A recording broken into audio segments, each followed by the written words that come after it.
Hello, good morning, everyone. Good morning. How are you? I'm good. Thank you for finding your time to be with us today.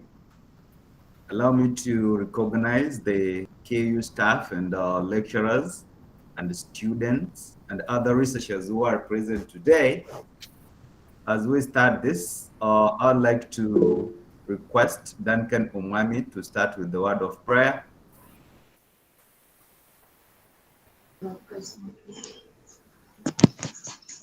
We can have a word of prayer. Our dear Lord, we thank you for this morning as you want to start this validation process. May you be with us, Jehovah, and may you guide us. Let everything go according to your will as we plan. Let you plan for us in the name of Jesus Christ, we pray and believe. Amen. Thank you, Duncan, Amen. for the word of prayer. Because we are time fit, I would like to welcome Dr. Krauka to take over the program as our moderator. Then we see how the program goes and have other discussions aftermath. Thank you, Dr. Krauka. If you're within us kindly, the floor is yours and you can take over.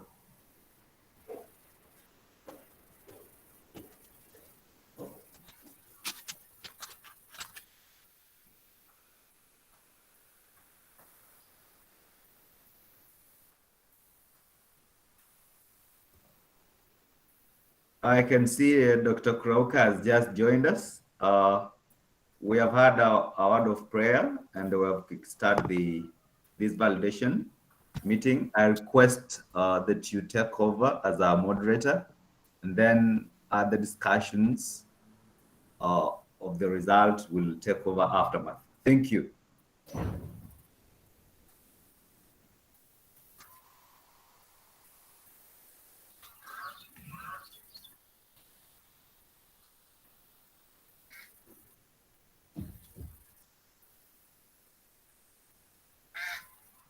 Dr. Croker, can you hear me?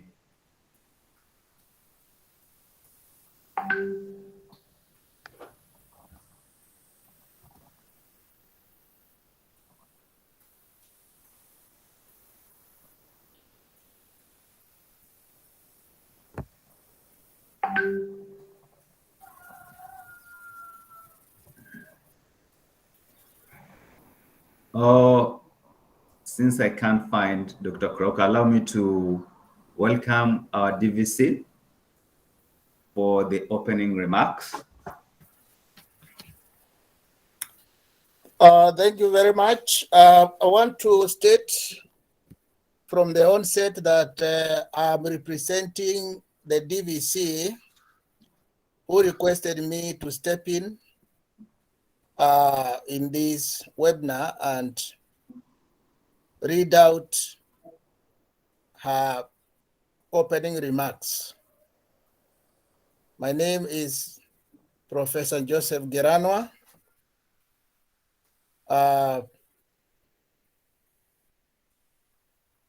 All protocols observed.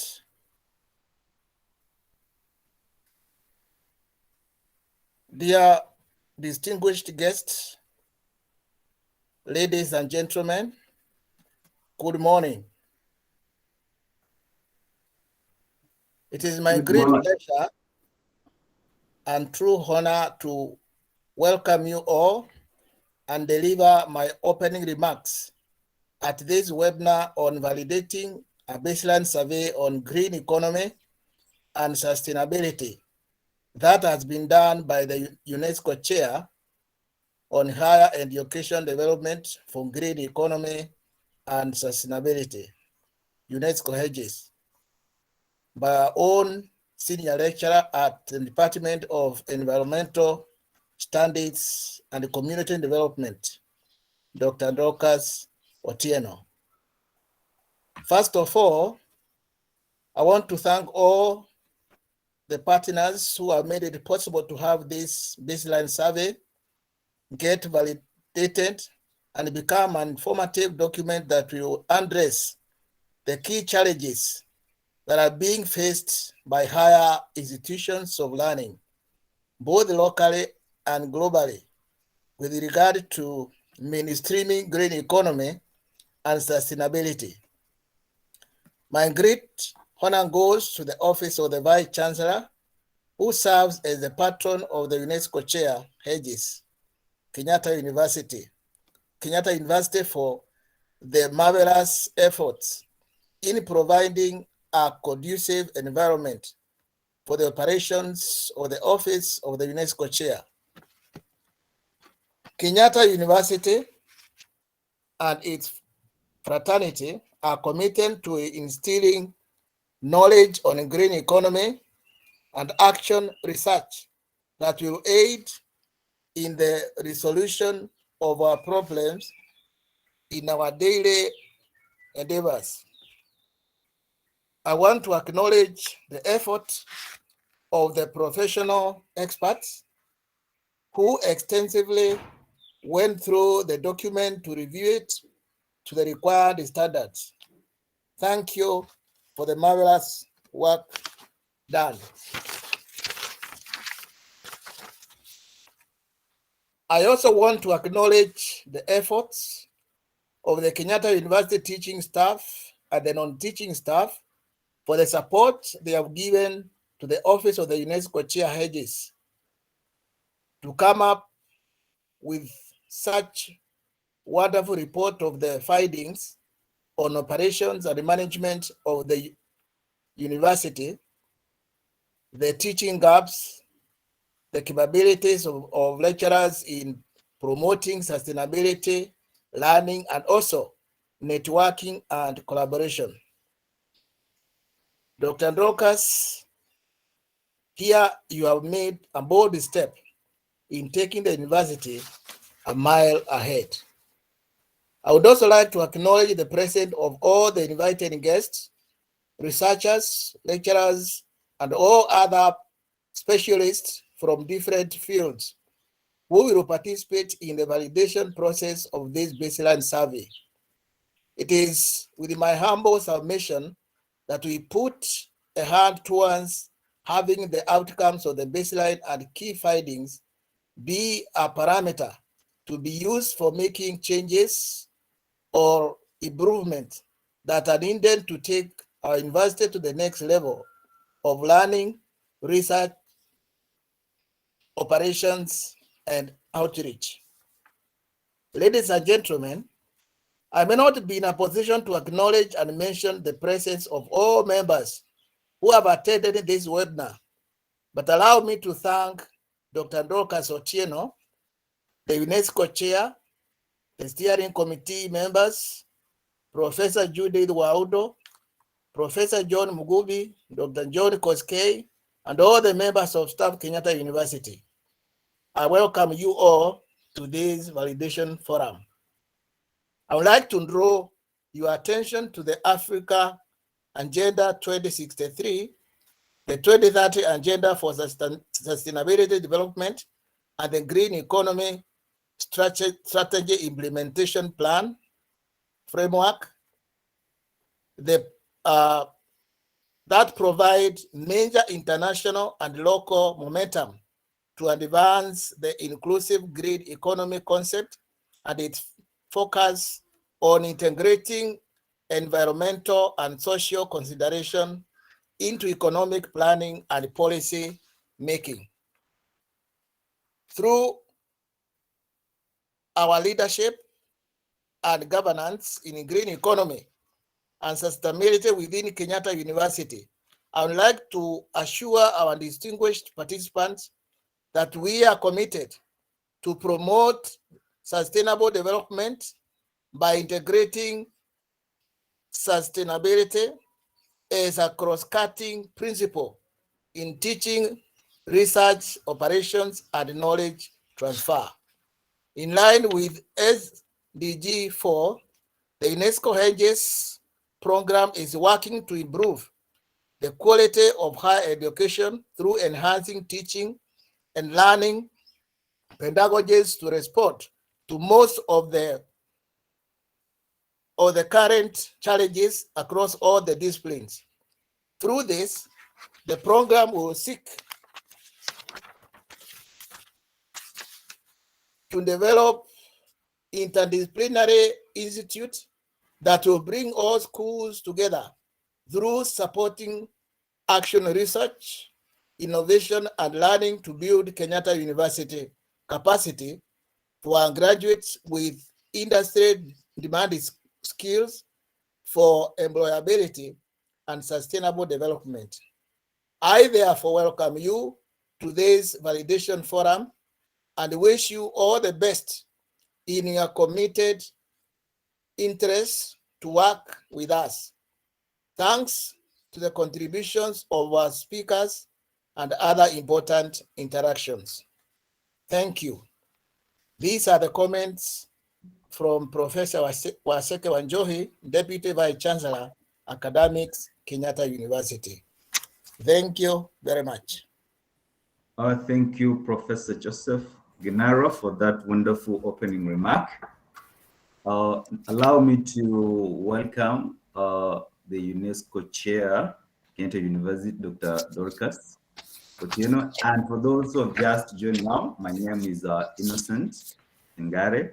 I'm also a research consultant heading the research distinction at the UNESCO Chair Program. So Dr. kindly welcome and take us through the findings of the baseline.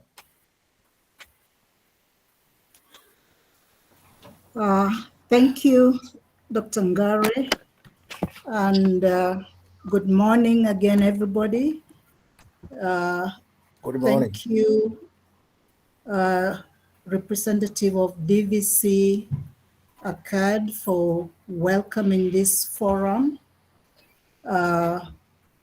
I think we are ready now to move on to look at the findings of the HEDGES baseline survey that we have carried out.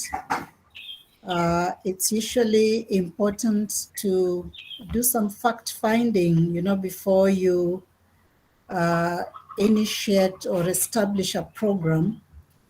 And in this case, you see, we were anticipating, or we are anticipating, to establish a UNESCO chair program at Kenyatta University here called Higher Education for Green Economy and Sustainability, developing higher education for green economy and sustainability, which indicates that this isn't there already, and it needs to be established for a reason. And this is what I will be taking you through. Ideally, this will actually serve as a case study for other institutions of higher learning. So whatever findings we are going to share, we are then going to take them forward and propose that they be adapted by other institutions of learning. So welcome, everybody. I'm Dr. Dorcas Otieno, the UNESCO chair. Now, just to take you through the outline of the presentation, I felt it necessary to look at some definitions, because for some of us, the word green economy and sustainability may be new in one way or another. So it's important that we have the same understanding, but because we are from different disciplines, obviously our understanding may be aligned to our different disciplines, and that's the beauty of this research, that it can then bring together, different understandings, and therefore create an interdisciplinary, base of knowledge that can be very rich for our students. We'll look at some preliminary remarks. It will be important to look at the background and context of this research. And then I will take you through the research problem. We shall then look at the objectives of the baseline, which are also very aligned to the project, the anticipated project on HEDGES. We look at the methodology used to carry out the baseline. We will share the findings of the baseline, as well as visualize actually KU and share what is happening at KU here in terms of operations and how we can take advantage of the operations, use them as facilities for a living lab. I'm sure most of you are familiar with the Erasmus concept of living laboratory, and where institutions of higher learning are encouraged actually to use their institutions as living laboratories for training, for teaching, for skilling the graduates so that when they go out into the industry, they've had some practical hands-on learning at their institution. We are still developing that, but it will give us a hint of what we are going to be developing further. We will make some conclusions, and based on those conclusions, also make some recommendations. I'm saying some because I'm leaving room also for your input. I think I would like you to be very keen as I make the presentation so that you keenly follow the findings, and so that all of us can make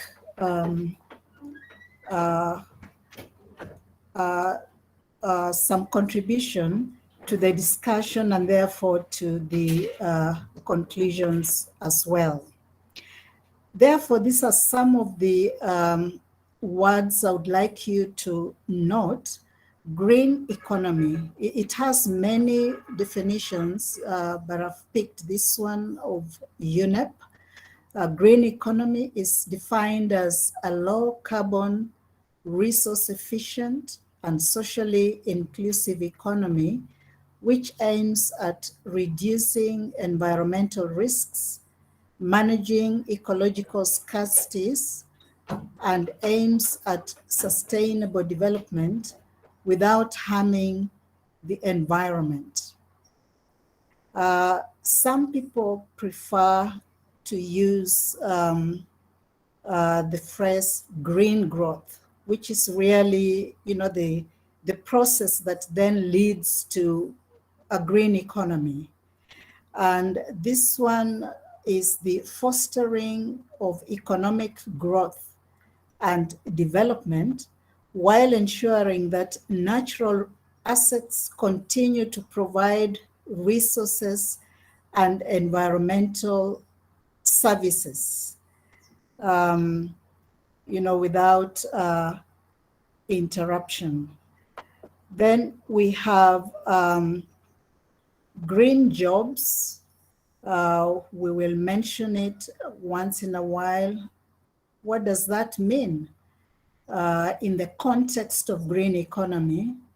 This refers to economic diversification, decent work, opportunities that contribute to preserve the environment, improves energy efficiency, protect ecosystems, and support adaptation to climate change.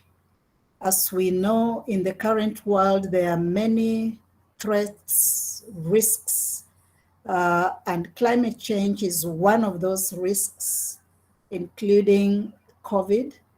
And green growth is the preferred pathway to development, which can address all these risks and threats to sustainable development.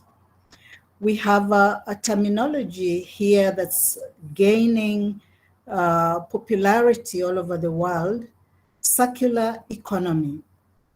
This is an economy based on principles of designing out waste and pollution while keeping products and materials in use and regenerating natural systems. Of course, as we know that some natural resources are getting degraded, are diminishing, never to be recovered. Therefore, circular economy will help us reduce the exploitation of those natural resources to ensure sustainable development.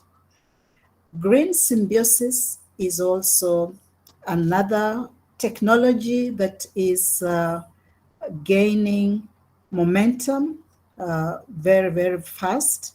And this is also in the context of green economy. This is a form of commercial collaboration in which one business's residual product is reused as a resource by another commercial institution. And of course, that then also contributes to resource efficiency. So those are a few terminologies that I hope you're now familiar with, and I hope they've also helped you just understand what this animal green economy is about.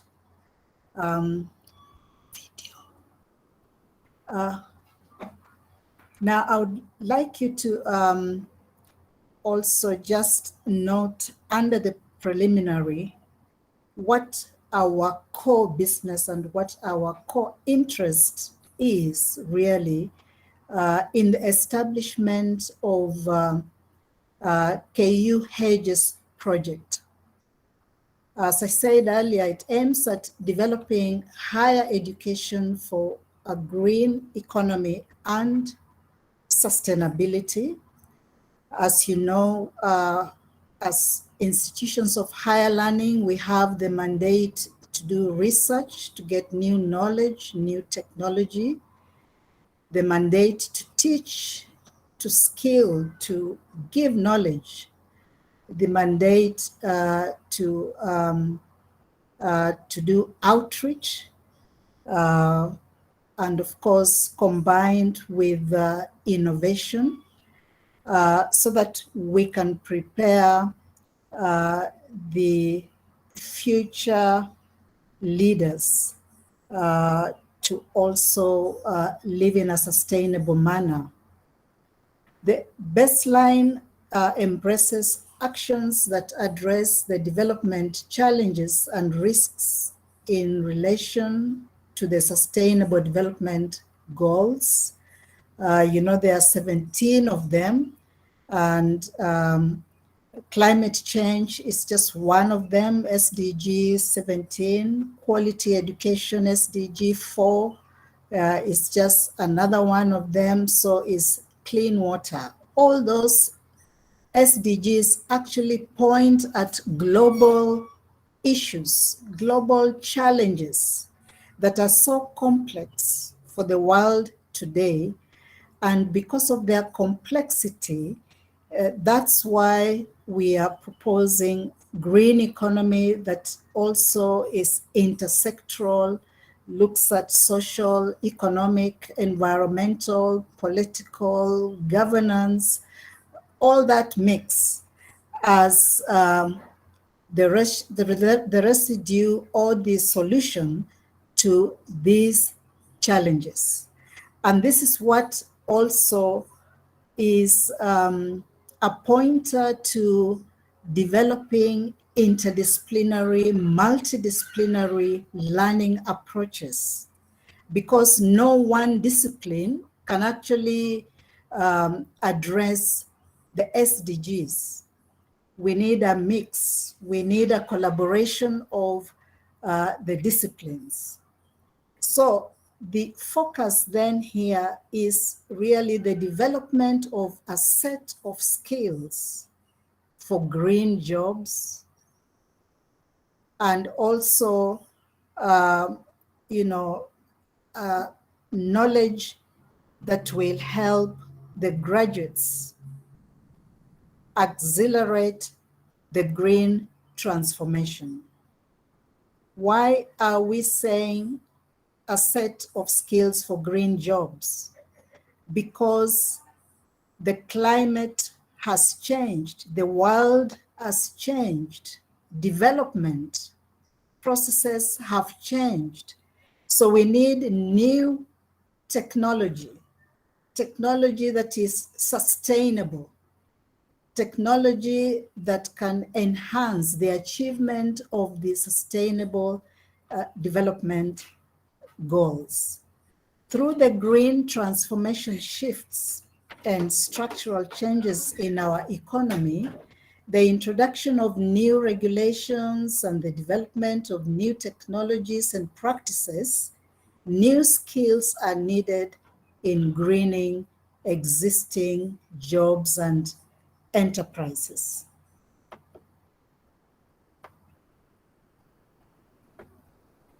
So just a little background to this study. The baseline was conducted at KU for quite some time. Because of the challenges of COVID, there were a lot of interruptions, and that's why it took that long. The study is aimed at informing the university on gaps on operations and governance and academic programs that need to be improved. The baseline explores the world's renowned universities with unique features that KU will borrow lessons from, or that will help KU and other universities as well to improve on their operations. This baseline will give birth to a number of initiatives at Kenyatta University. For example, the green economy strategy. We will need to develop one to guide our greening and sustainability activities. Maybe a common university unit, if need be, or a program, a common program for all the schools. Remember, we are looking at interdisciplinary and multidisciplinary course, a very enriched version of curriculum.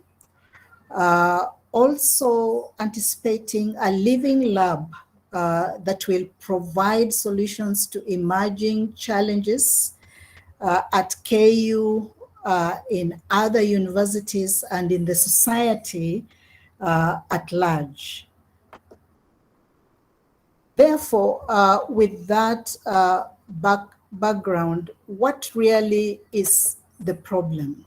The problem is that as the society is changing, as the world is changing, development processes are changing, industries are changing and are requiring new technologies, we seem to have a problem with institutions of learning that are supposed to inform future workers, that are supposed to inform graduates who are going out there in the industry to look for jobs, graduates going there, out there in the community to help communities develop.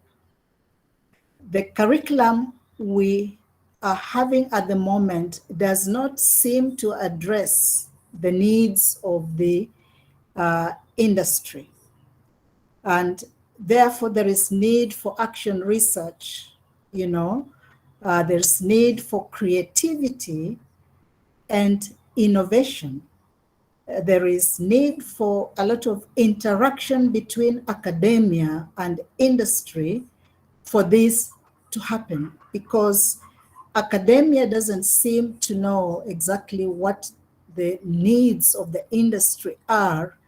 And the industry also seem to assume that academia should know what their needs are and respond to those needs through the learning programs. There's a challenge there. The second challenge we are having in our institutions of learning is inadequate application of green policies and strategies in operations, in governance, as well as even learning programs and outreach. We need green strategies. If the technologies out there are becoming green, there is no way we can produce graduates who have not developed their knowledge within a framework of green policies to go out there and fit in the industry. They will not fit, and therefore they will not get jobs. They will not even be able to create their own enterprises. And that's the problem we are having at the moment. It's a time bomb. Of course, these policies are policies that have already been developed at global level, regional level. All we need to do as an institution is contextualize them, within our institutions of learning, so that we are able to develop green campuses. We are able to develop green economy and sustainability living labs, addressing real problems at the campus as well as in the community. We definitely need a sustainability strategy to guide all these operations. The third problem we are having is inadequate institutional capacities or capabilities and competencies to prepare graduates for the green skills that we are talking about. Obviously, as lecturers, we get trained once in a while, major training through our degree programs. But then sometimes there are limitations with regard to in-service upgrading our knowledge, workshops, getting exposed to new information and so forth. And therefore, sometimes also we lose track of the global trends. Like at the moment, the need to prepare our students to equip them with green skills for green jobs. And this, of course, needs to be action-oriented, and therefore the CBC system that has come in place, already being implemented in our schools, is the way to go. And the question is, while the CBC is getting rooted in our schools, in our lower institutions of learning, what is happening in the higher institutions of learning? Are we really getting ready for this CBC? because we are the ones that actually produce the educators that go into these schools to teach. We are the ones producing the trainers who go to different sectors to train. So we have a challenge here, and we need to respond to it. Now, the fourth challenge is networking and partnerships. And that one is supposed to help us exchange ideas, exchange knowledge, exchange experiences, and so that we can be able to learn from elsewhere what we probably do not know and which possibly could enrich our experiences too, as well as our learning. So those are the issues. And that is why we actually need green economy and sustainability at KU and in other institutions of higher learning. And so the focus is on these 4 areas. At Kenyatta University, we would like to establish interdisciplinary green economy curriculum and learning. We would like to establish sustainability governance, operations, and outreach. At some point, I think I observed the university had established an office to deal with matters of strategic planning, but I think they gave it a break. But maybe I hope that this baseline and this program will stimulate again that action so that that office is active to develop strategic plans for the university and integrate sustainability in those strategic plans. Obviously, you know that universities are currently experiencing a lot of problems, meaning they have not been sustainable. The operations have not been sustainable, and this is a big challenge, making some campuses closed and so forth. And therefore, we are proposing here a strategy, a response to that challenge.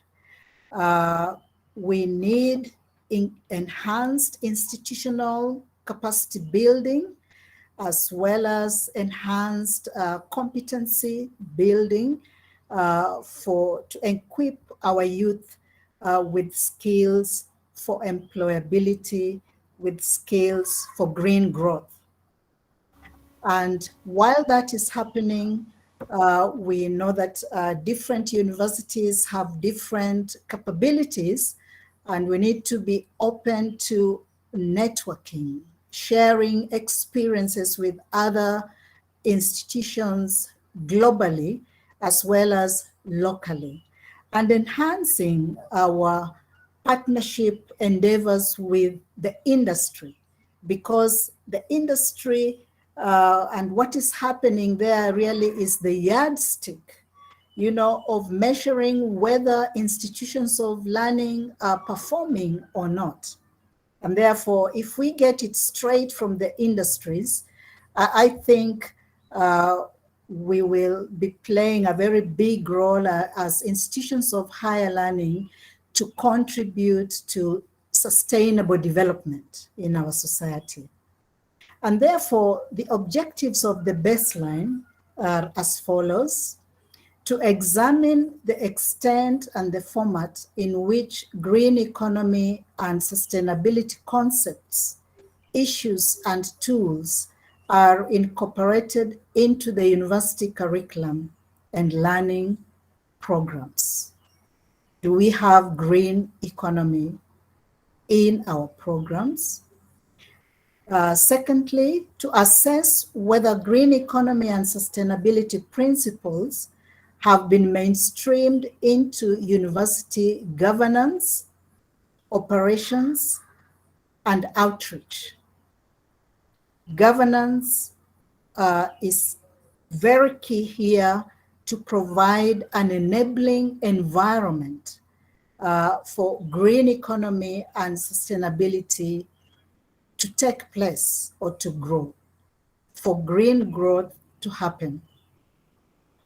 Number 3 objective, to review existing institutional capacities required for greening curriculum and competencies for green economy and sustainability learning. It's important that staff, for instance, have the capacities to develop the required curriculum.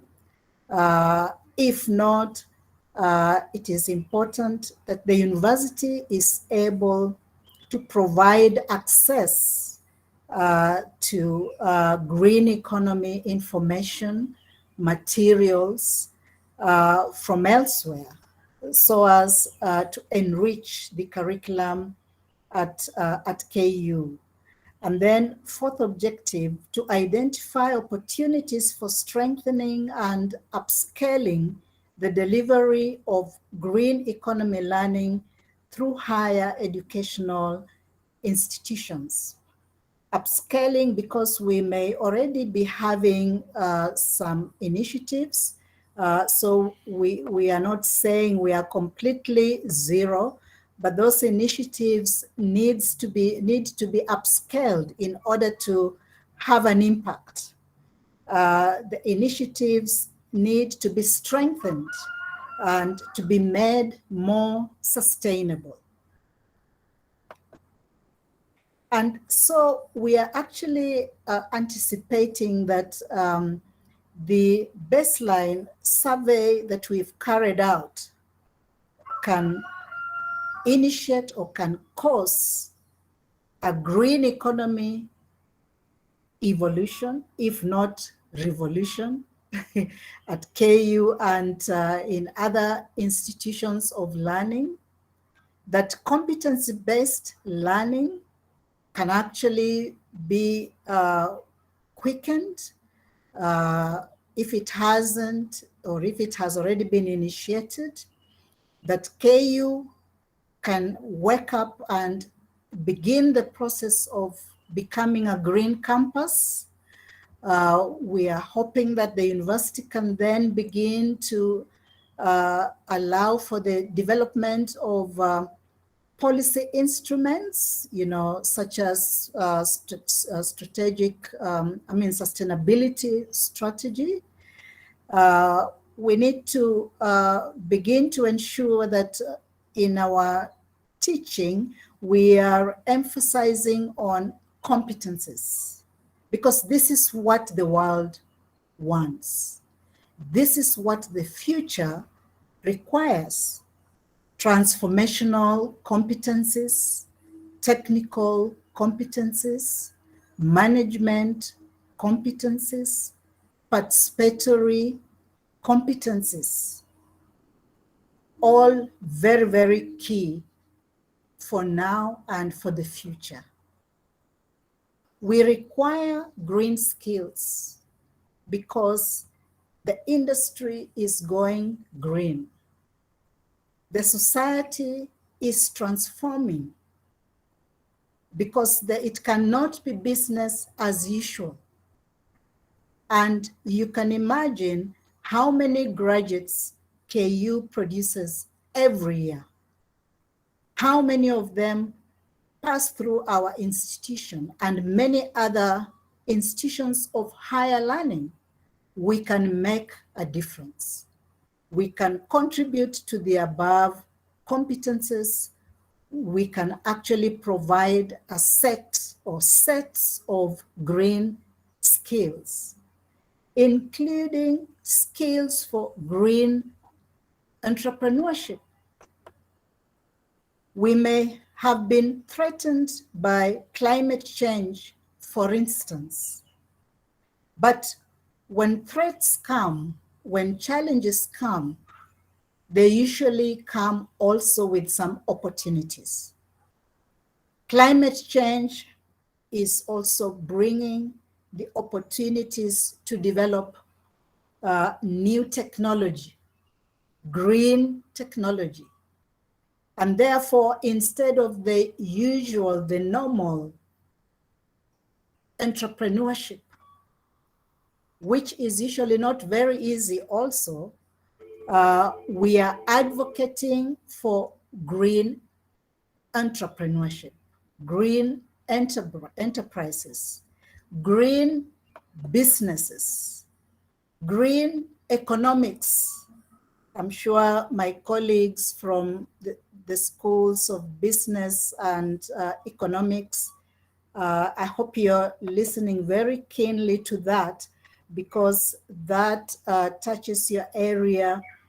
But then that knowledge also cuts across all the other schools, because in society, we can only survive through those green skills. All of us, whether you are in the medical sector, whether you are in the media sector, we all need all those, all the green skills that can be provided.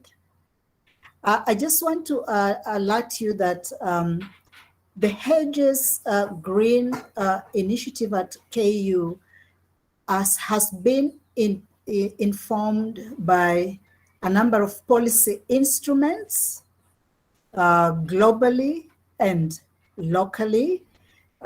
Most of us remember that very recently the world has been in Glasgow discussing the climate agenda.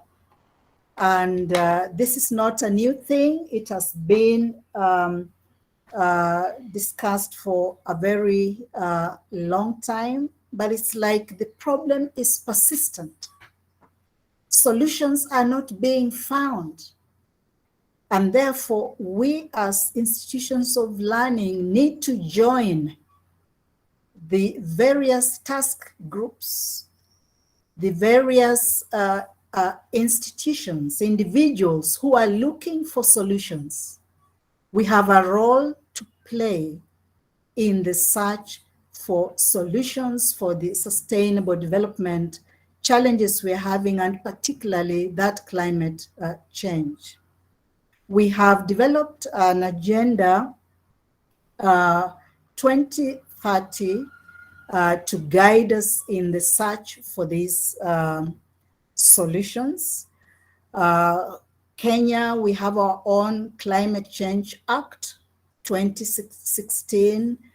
We have the MTP's 2030 agenda. We have also midterm plans developed by the government, both at national and county level.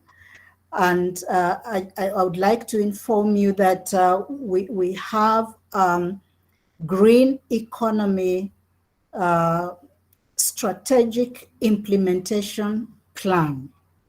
If you didn't know, this is what really is very direct to our green economy initiative. It's called JESIP. I had an opportunity to participate in the development of this policy framework. Recently, also, UNITA, UN agency, has just completed assisting Kenya to develop climate change learning strategy, also which I had an opportunity to participate So note that we actually have a relevant national learning strategy, climate change learning strategy, very related to our green economy. So when we say at KU, we are going to develop a green economy learning strategy, already the framework has been developed for us by the government. So those are some of the policy frameworks. And so we are not just coming from nowhere to suggest something that wouldn't get grounding. We would get a lot of support, both from the government and from potential donors. There are a number of opportunities, again, just to emphasize, that are going to come out from the baseline. I may have touched on them earlier: mainstreaming green economy in our curriculum, developing skills for the industry, promoting practical based action, research, developing specific policy instruments related to specific issues of if it's water, if it's energy, and so forth. Embracing green financing. I hope you're aware that green financing has been introduced in Kenya. In the Treasury, we now have green financing. A number of institutions have already started benefiting from this. KCB already has gotten this green finance. I think Equity is en route.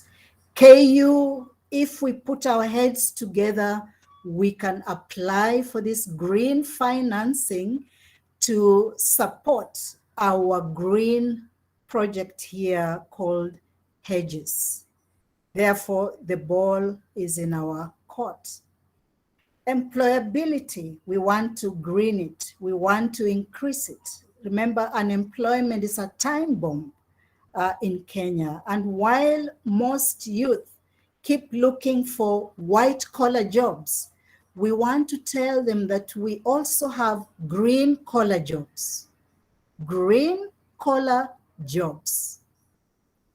And that can happen, and we need to start demonstrating that those who want to employ themselves can develop green enterprises. We need to go for apprenticeship jointly with the industry, apprenticeship, internship, practicum. Remember, we are, this baseline is targeting the postgraduate studies.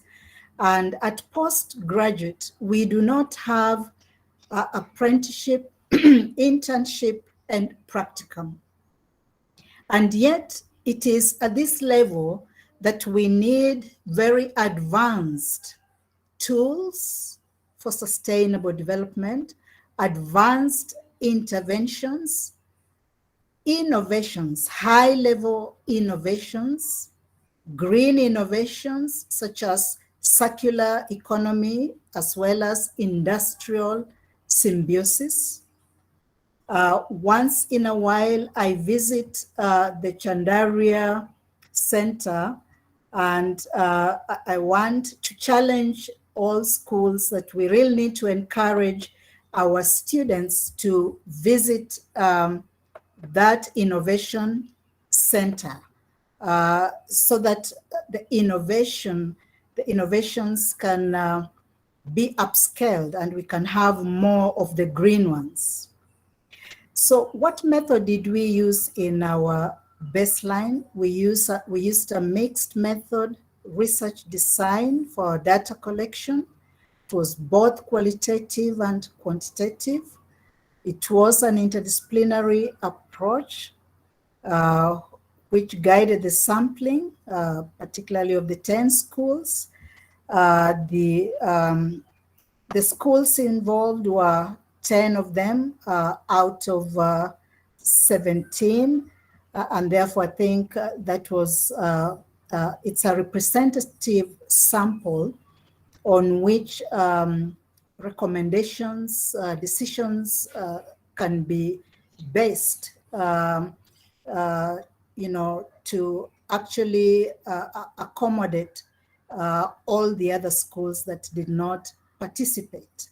For industries, semi-structured online interviews were conducted. Convenient and purposive sampling techniques aided effective data collection for the baseline. You can see on the overall the participation, both gender participated equally, fairly. Those are the schools that participated in the baseline. And you know that the schools are different sizes, and therefore we took that also into consideration. Now, the first question was the extent to which your school provides courses in green economy and sustainability. I just want to point out that we will reorganize this. Significantly should come first. And you can see that from significantly to don't know, and looking at issues, going into details of the issues we were looking at: renewable energy, green buildings, green financing, sustainable natural resources, creation of green jobs, green innovation, and reduction of environmental risks. That is how the schools scored.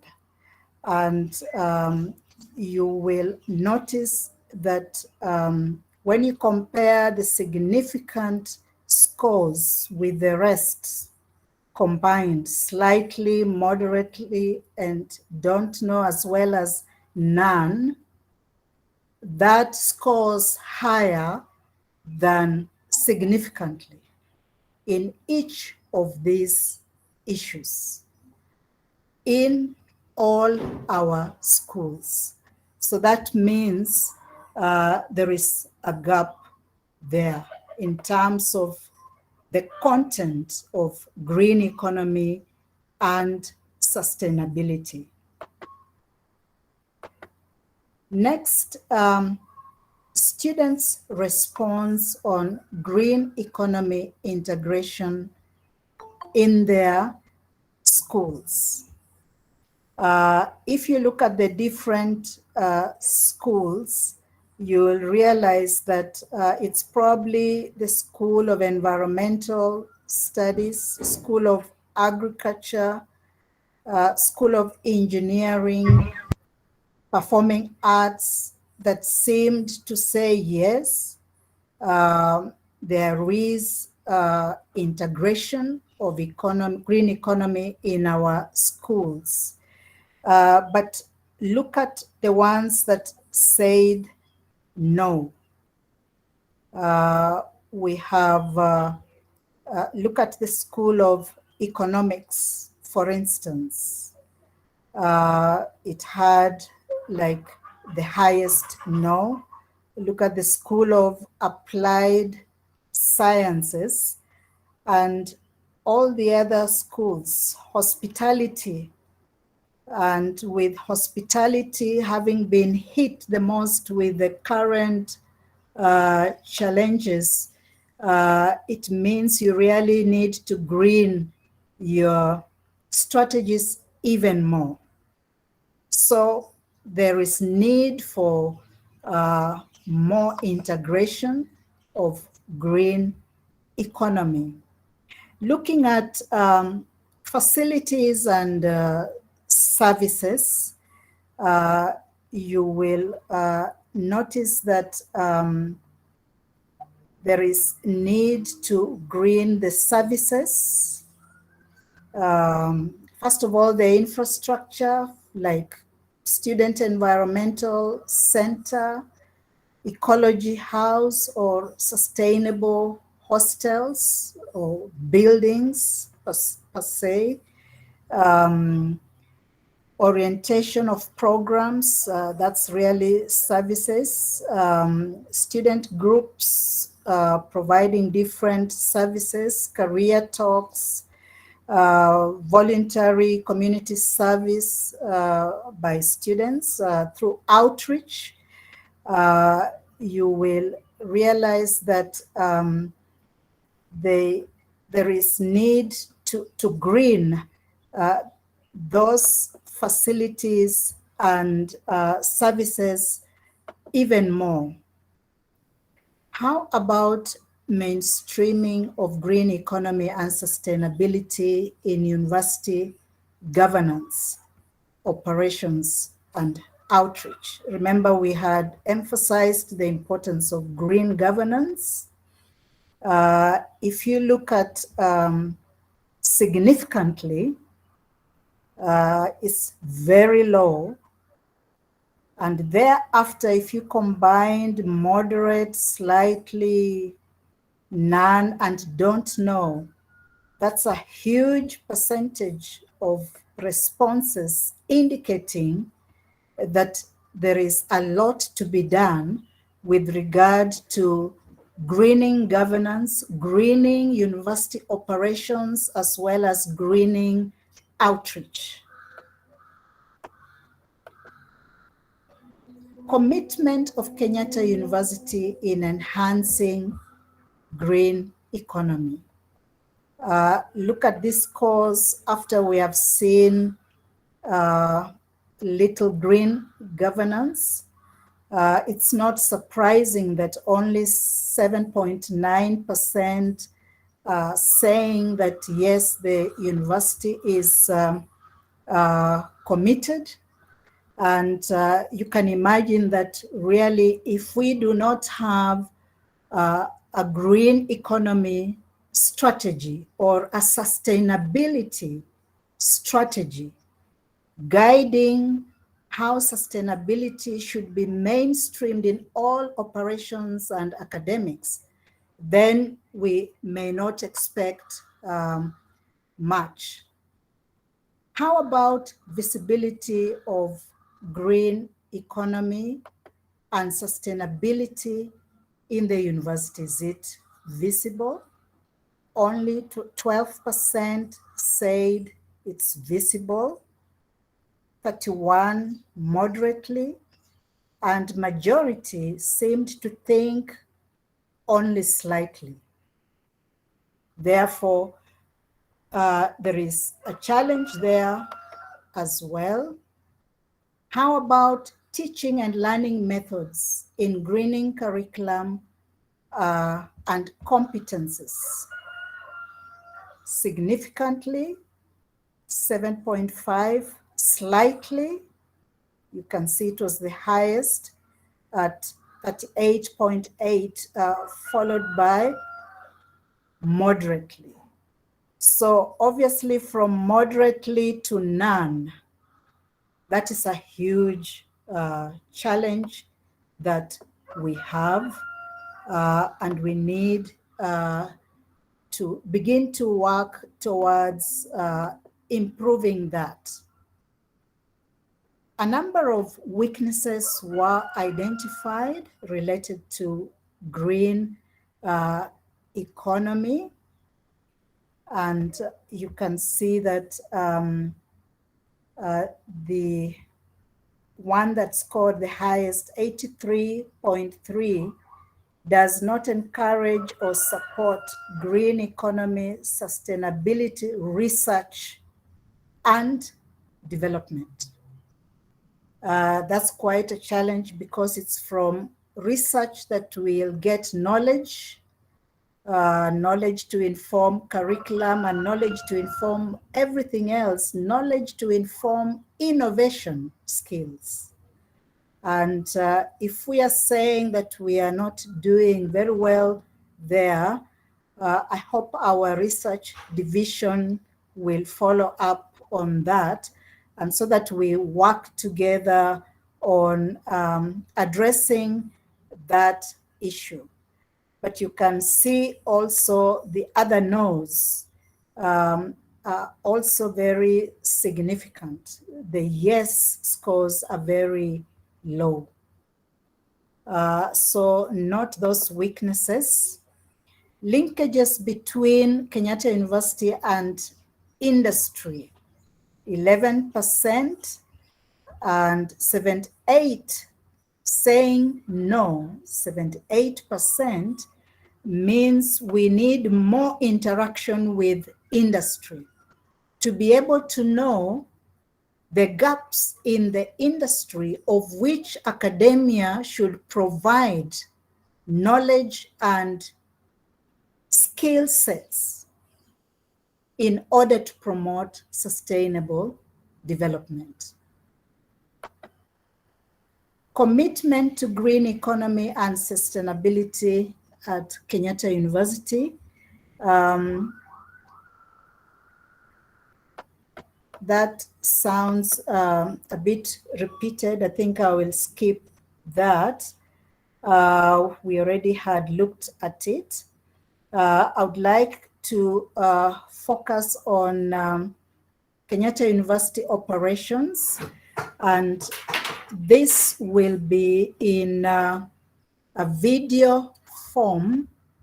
We are still developing this particular results. And so, as you know, Kenyatta University is very big. And so what we will share with you is just a drop into the potential green campus at Kenyatta University.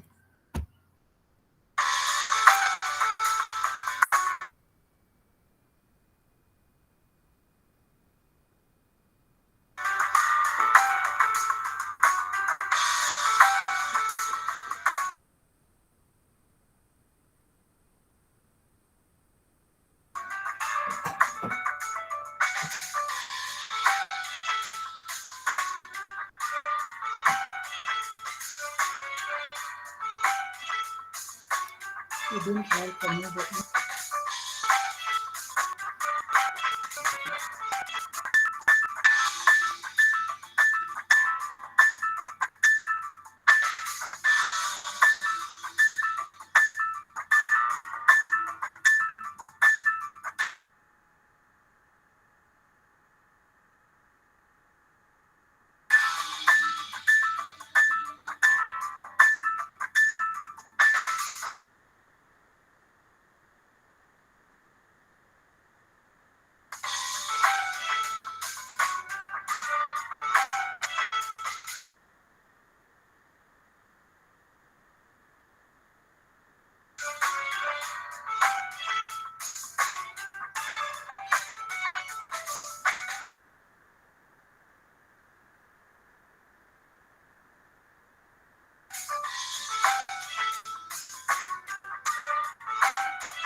thank you. I hope that some of the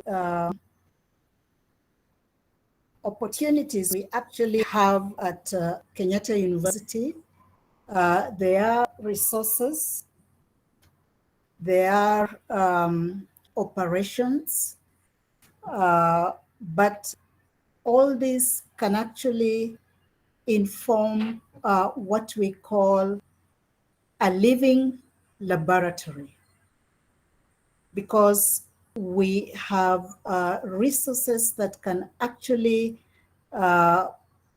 enhance the inculcation of green economy and sustainability knowledge that can enhance hands-on operations and equipment of skills, equipment of our graduates with skills at KU here, so that when they are leaving the campus, they have already learned on campus, leave alone the trips that they make out there. Just on campus, there's a lot that happens, but you see a lot of learning really classroom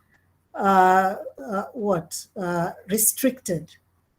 But if we want to sharpen the skills, then we really need to get out of the classroom and see the world, see the industry, see the society, look at the KU community and society, and see the problems within and initiate the problem solving within, so that when these students go out there in the industry, they've already practiced all this and they can fit. Even before they go out, the employers will actually come for them here, because when this program is put in place, we will be putting the outcomes on the website, and the industry will be seeing what KU is doing, what skills are at KU, and they'll be coming for our students, they'll be coming for us lecturers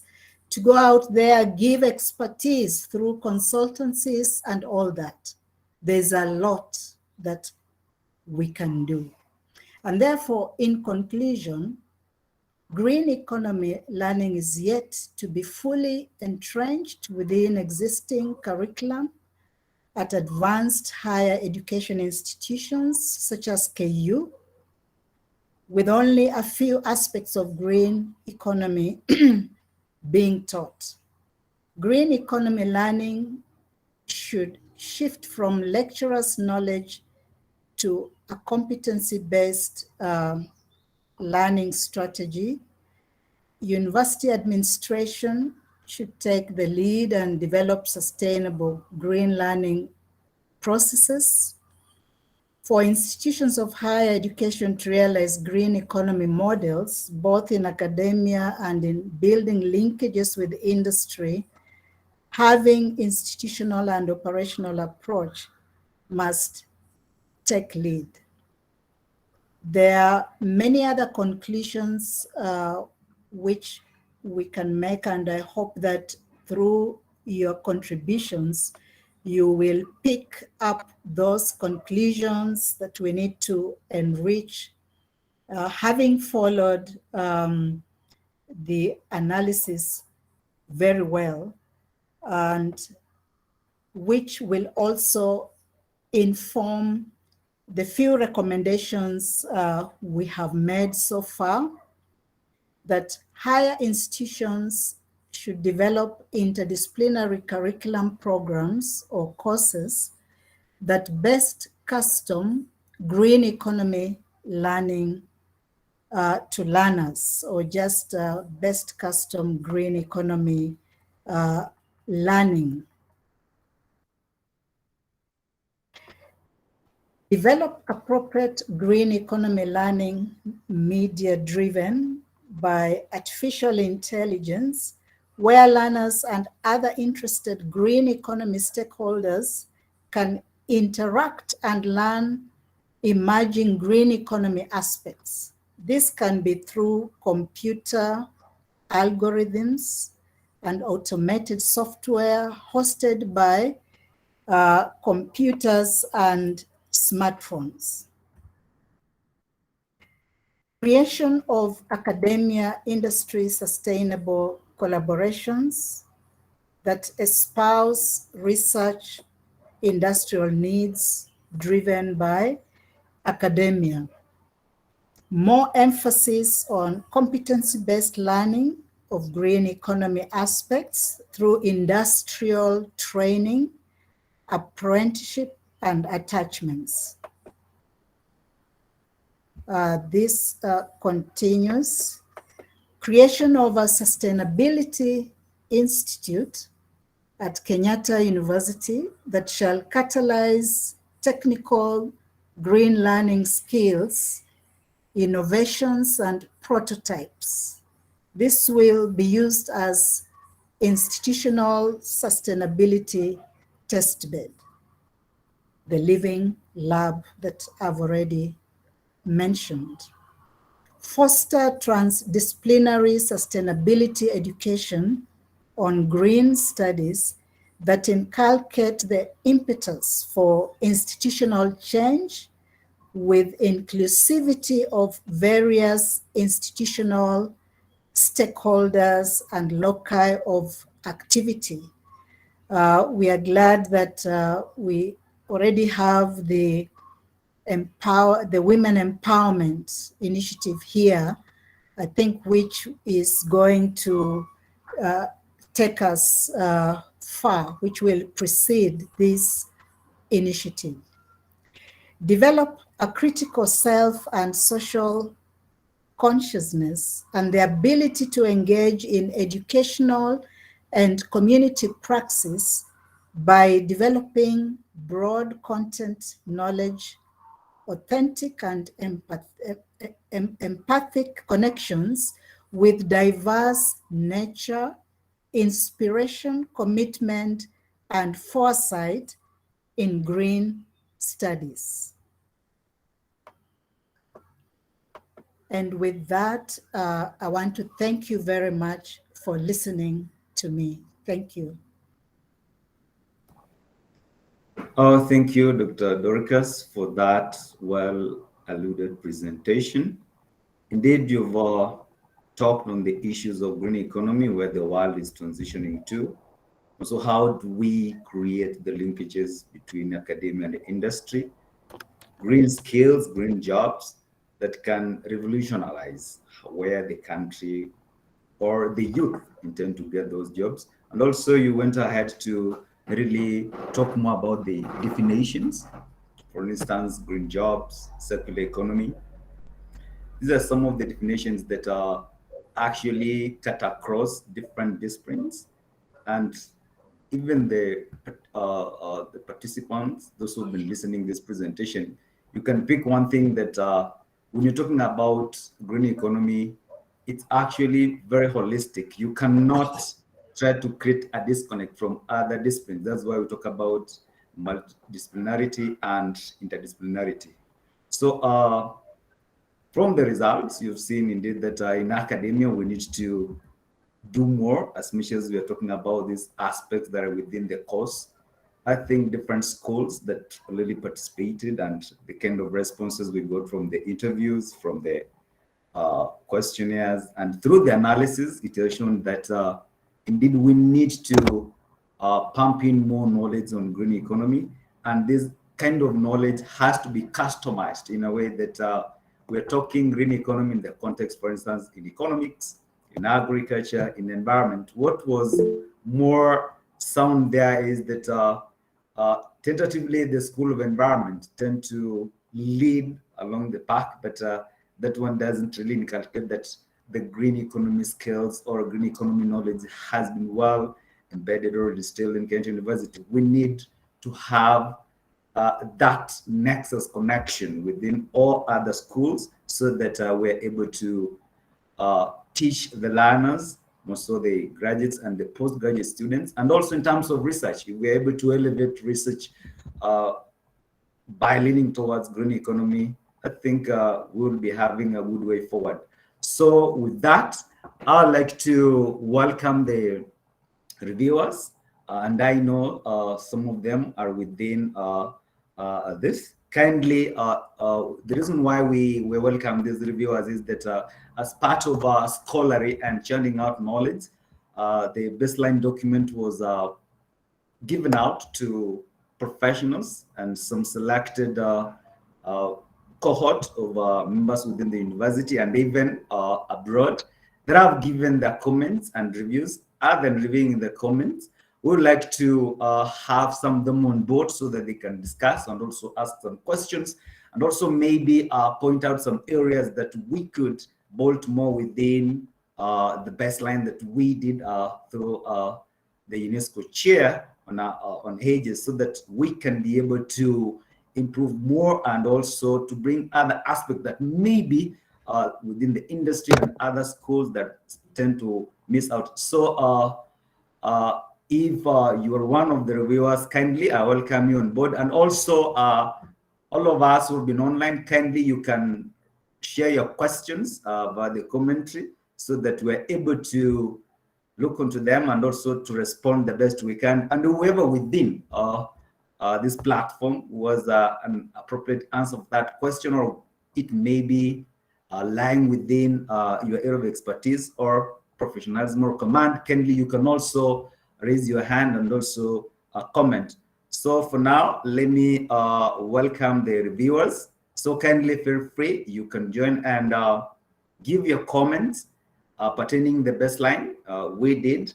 Then aftermath, we're going to have a plenary discussions where every member who is participating today has the equal chance to ask a question, to raise a hand, or also to give a comment, so that as we garner towards the completion of this document, so that we're able to enrich it even further, so that as it goes to Kenyatta University website and also the UNESCO website, whoever is going to read can see that it was work well done. So for now, kindly, if you're part of the reviewers, the floor is open. You can join, and I'd like that one to be assisted by Dr. Kurauka and also Duncan from UNESCO Chair Program. Thank you.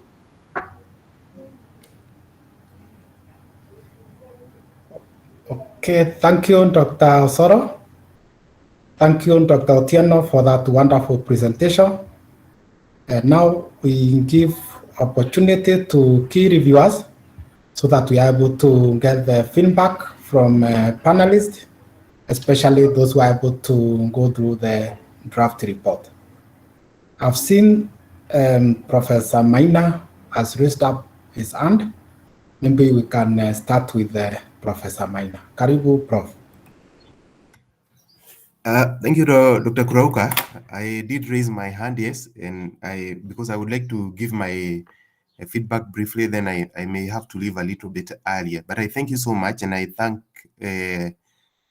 those who have spoken before, Dr. Otieno, for going through the report very comprehensively, and also to appreciate the effort that went into this exercise. It has been very good, and I had the opportunity to review the report.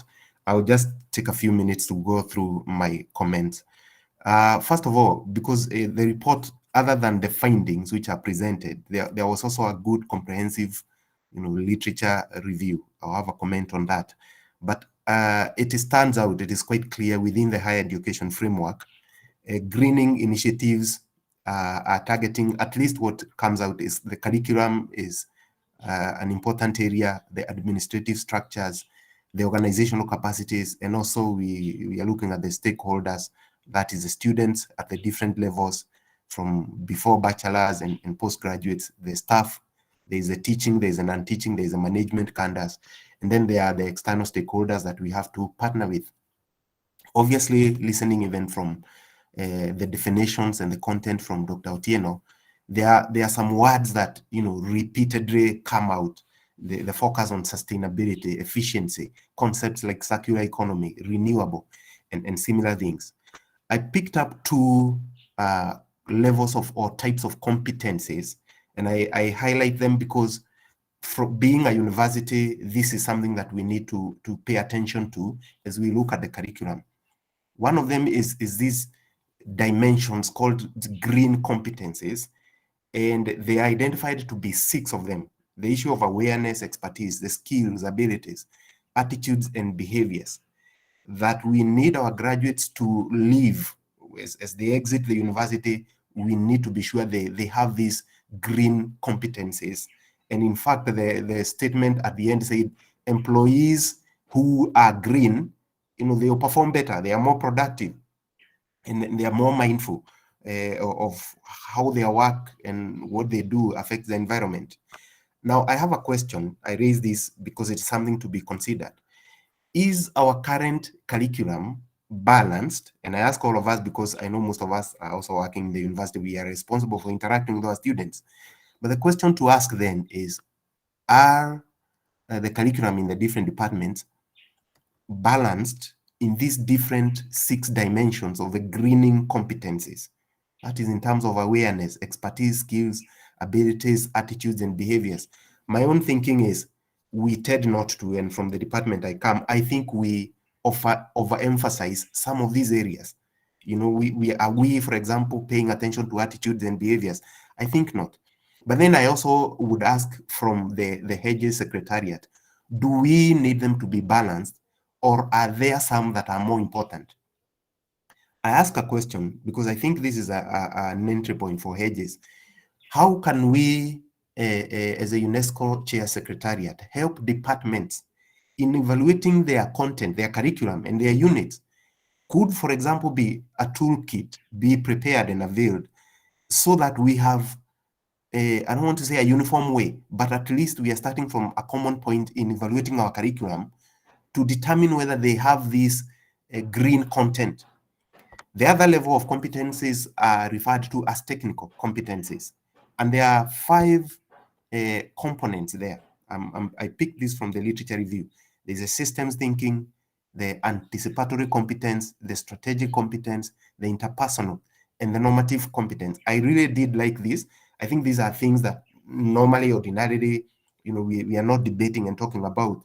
And it is really good that the UNESCO chair is with us. It's an excellent opportunity for the university.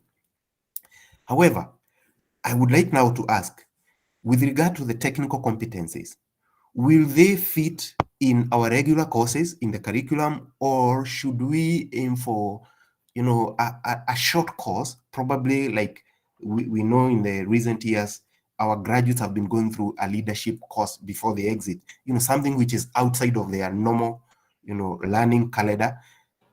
Do we want something like that, or how do we see ourselves covering these technical competencies, the systems thinking, and this strategic competence, the interpersonal and the normative? Because it isn't clear, and I think it would be very good for the UNESCO Chair Secretariat going forward to consider that.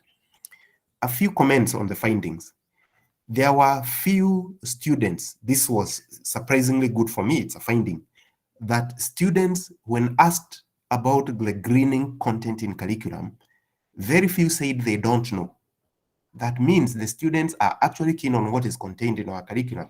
And I think that's a very good thing, which brings out that if we make these good and positive changes, at least the ground is fertile. It seems to me they would be quickly embraced. There is the other aspect that the issue of greening and these greening initiatives are more associated with environment or environmental aspects. And yet, the report points out they are expected to be interdisciplinary. But we have seen from what was reported by the UNESCO chair that interdisciplinary collaborations within KU are actually identified as weak. And this is true from my own experience, and I believe for most of us. There are people in KU who know more about, they collaborate more with others outside KU than internally. For example, I'm from agriculture. I don't know whether am I collaborating with anyone from environment or education or the School of Peer and Applied Sciences. Maybe, maybe not. But there is a reality in that, and it is something we need to appreciate and do something about. There was a finding which I found it good and alarming at the same time. There is a high capacity among lecturers, actually 2/3 of them, I think it was 66% of lecturers. I think the students said they see them as having the capacity and competence to teach on green economy aspects. I'm not disputing that finding, but at the same time, I am afraid there could be underlying weaknesses, because to my thinking, there is something that needs to be done with the lecturers themselves, even as we move to strengthen the issue of green teaching. I think the lecturers have the knowledge, they know the content, but are we practicing that? That's a question. So that finding of 2/3 needs to be nuanced or balanced with the reality of how we are teaching and doing things. So we have another issue on KU management. There was a finding that suggested some kind of hesitation on the part of management to promote greening through establishment of, a standalone organ like a directorate or a deanship, on sustainability, or a greening council. There was actually several suggested possibilities there. But the question I wanted to ask is, even if we didn't establish a standalone, office on sustainability, which I think would be really impactful, could we then add this role so that there is an additional role, maybe to the dean's office or to the head of department's office, a role on, looking at greening and sustainability, so that it's one of the parameters we are reporting on as we review our performance. There was a finding on the visibility of green initiatives at KU. And you will have seen from the report, KU is already doing much. In fact, from the report, there is a table 14, which summarizes well all the many different things that KU is doing. But when the respondents were asked, do they know about greening initiatives in KU? Majority, I think if I read the report correctly, most of them were not, at least, or only a few are aware of what is happening, which to me suggests there is need to increase communication and visibility of what KU is doing, at least internally to our internal stakeholders. And actually, there is a possibility that the university management communicates more to external stakeholders, probably to the government or others, about what we are doing, more than is done to our internal stakeholders. What I would like to ask of the UNESCO Chair Secretariat, what could you do to help our university and others, because I think this situation will affect even other institutions, to identify their greening initiatives, to package them well, and to communicate on them effectively? So, because I think this is an issue of communication.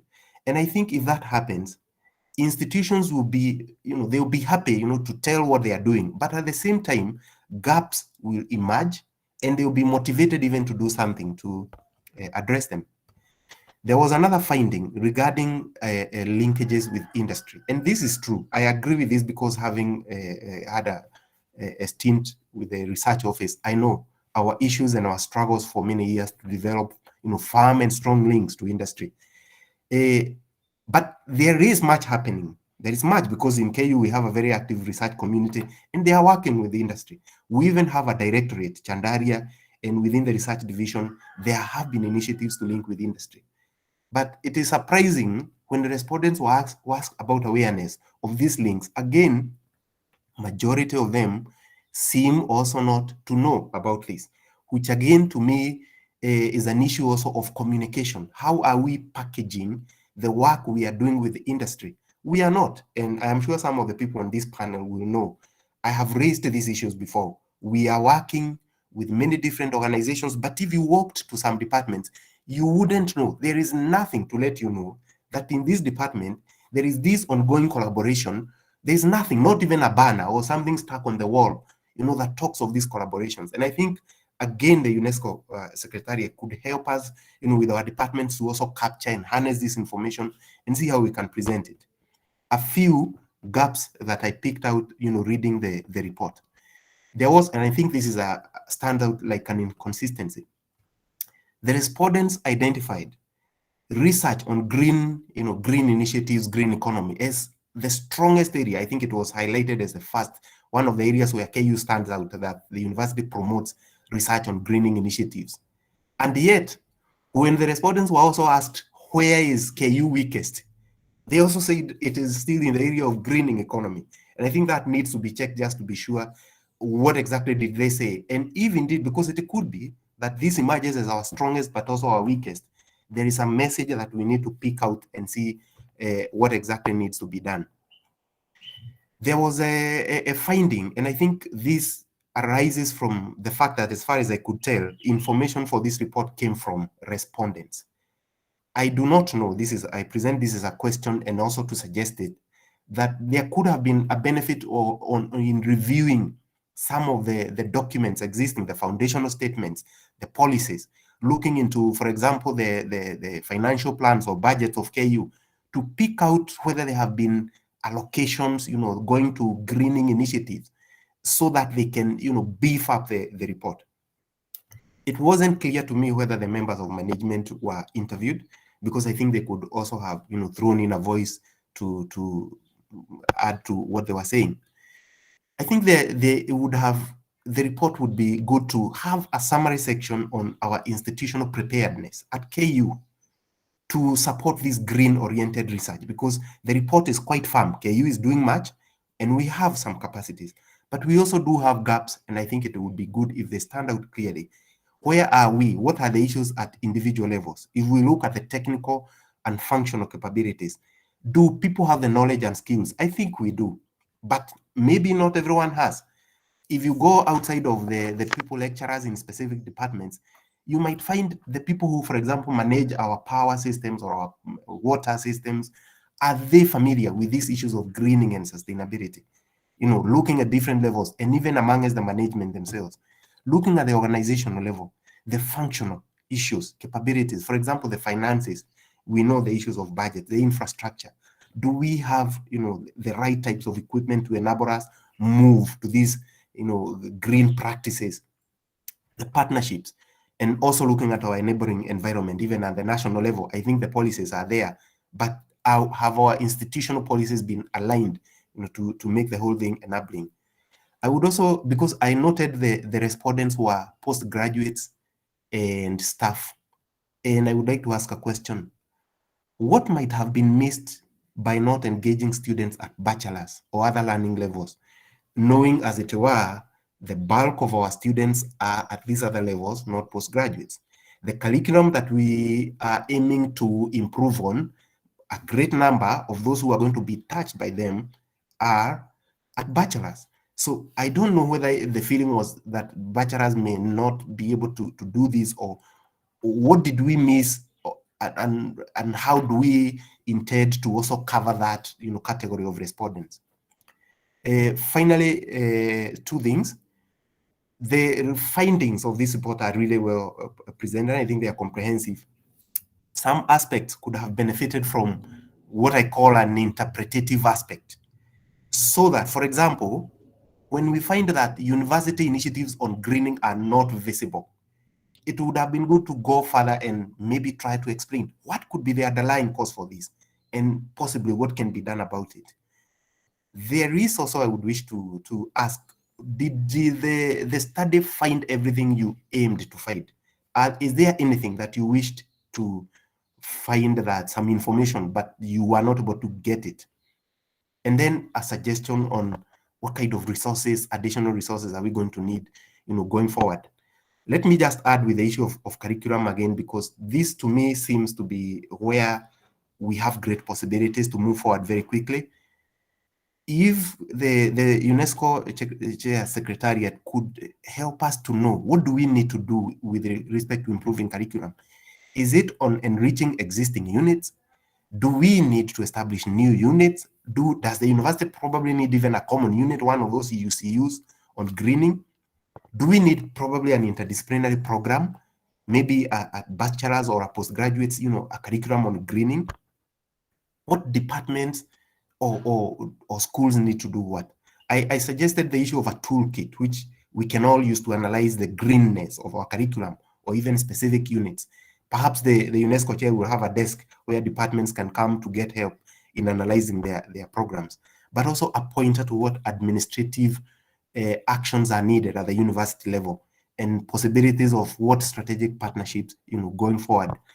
I think externally, because as was said, this initiative started in KU, but it also aims to impact on the larger higher education sector in Kenya. But a suggestion or a pointer to how will this go to other universities, for example, in terms of disseminating these findings to others. I don't know, will they go in the form of this report? Will it be, broken and reconfigured into dates for different target groups? Can it be done into different multimedia? What channels, within what time frame? And then finally, as I said, the literature review was really good. I like reading all through it, but if it could be trimmed a bit, the report will be excellent. I thank you so much for the opportunity. Thank you, Professor Maina, for that comprehensive comment, feedback. Maybe before I hand over to our moderator, the other moderator, Dr. Gare, I would like first to acknowledge that we got a comprehensive feedback from our other partner, Professor Anne Tuanta of Links University, or University of Links, who is an expert in sustainability learning. Our comments were very useful. However, she was not able to join us today because she has other engagement in UK. Maybe from this point, I will take this opportunity to welcome our Dean, School of Environmental Studies. Perhaps for those who have joined us a few minutes ago, my name is Dr. Joseph Kurauka. I'm the Chairman, Environmental Studies and Community Development. So I take this opportunity to welcome our Dean, School of Environment, Dr. Koske. Karibu, few comments before we proceed to other panelists. Thank you. Yeah, thank you very much, organizer. Members who are here, starting from the management representatives, the guests who are invited, my members of staff, Chair, HEDGES, good morning. I have a pleasure this morning to attend this meeting. I'm very grateful for your invitation. And more importantly, I am very grateful for you giving me the document that you have written as a result of your research and interviews regarding green economy. Let me start off by saying that the document is well done. My colleague has mentioned most of the things that I would have probably added or included, but I am grateful because you have used a more practical approach to source information which you have aptly analyzed and presented in this forum as well as a summary, and that was a good presentation, Dr. Beryl Otieno, summarizing the issues that were raised during the analysis of your research.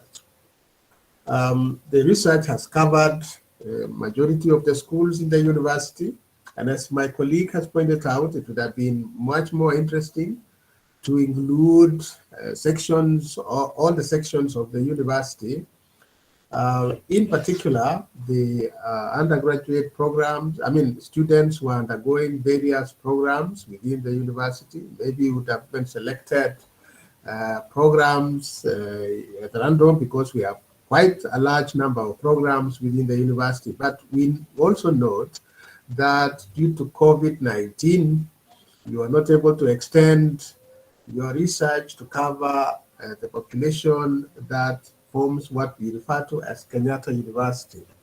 Of interest would have been issues or responses from not only students or not only academic staff, but also the community, the members of staff who work here on daily basis in offices, outside offices, in the grounds, and so on, to get the general feel, and in the process, probably raise, an awareness.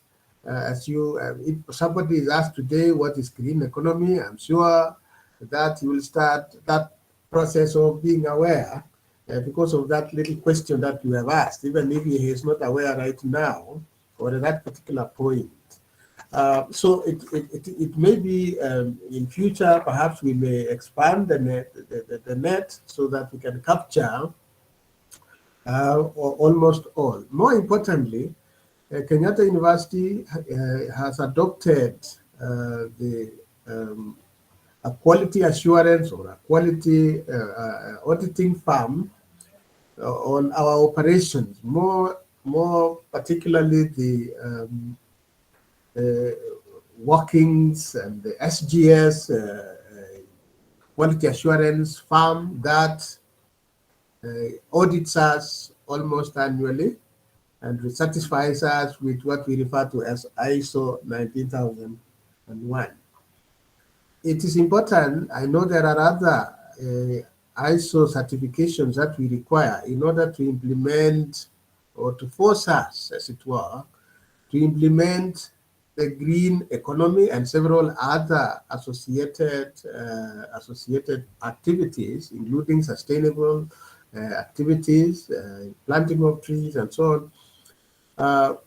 We need to explore more into adopting other ISO certification, particularly to do with environment. For example, ISO 14000 series and several others, so that we implement this as per policy. Because then you know, persuasion sometimes may take too long.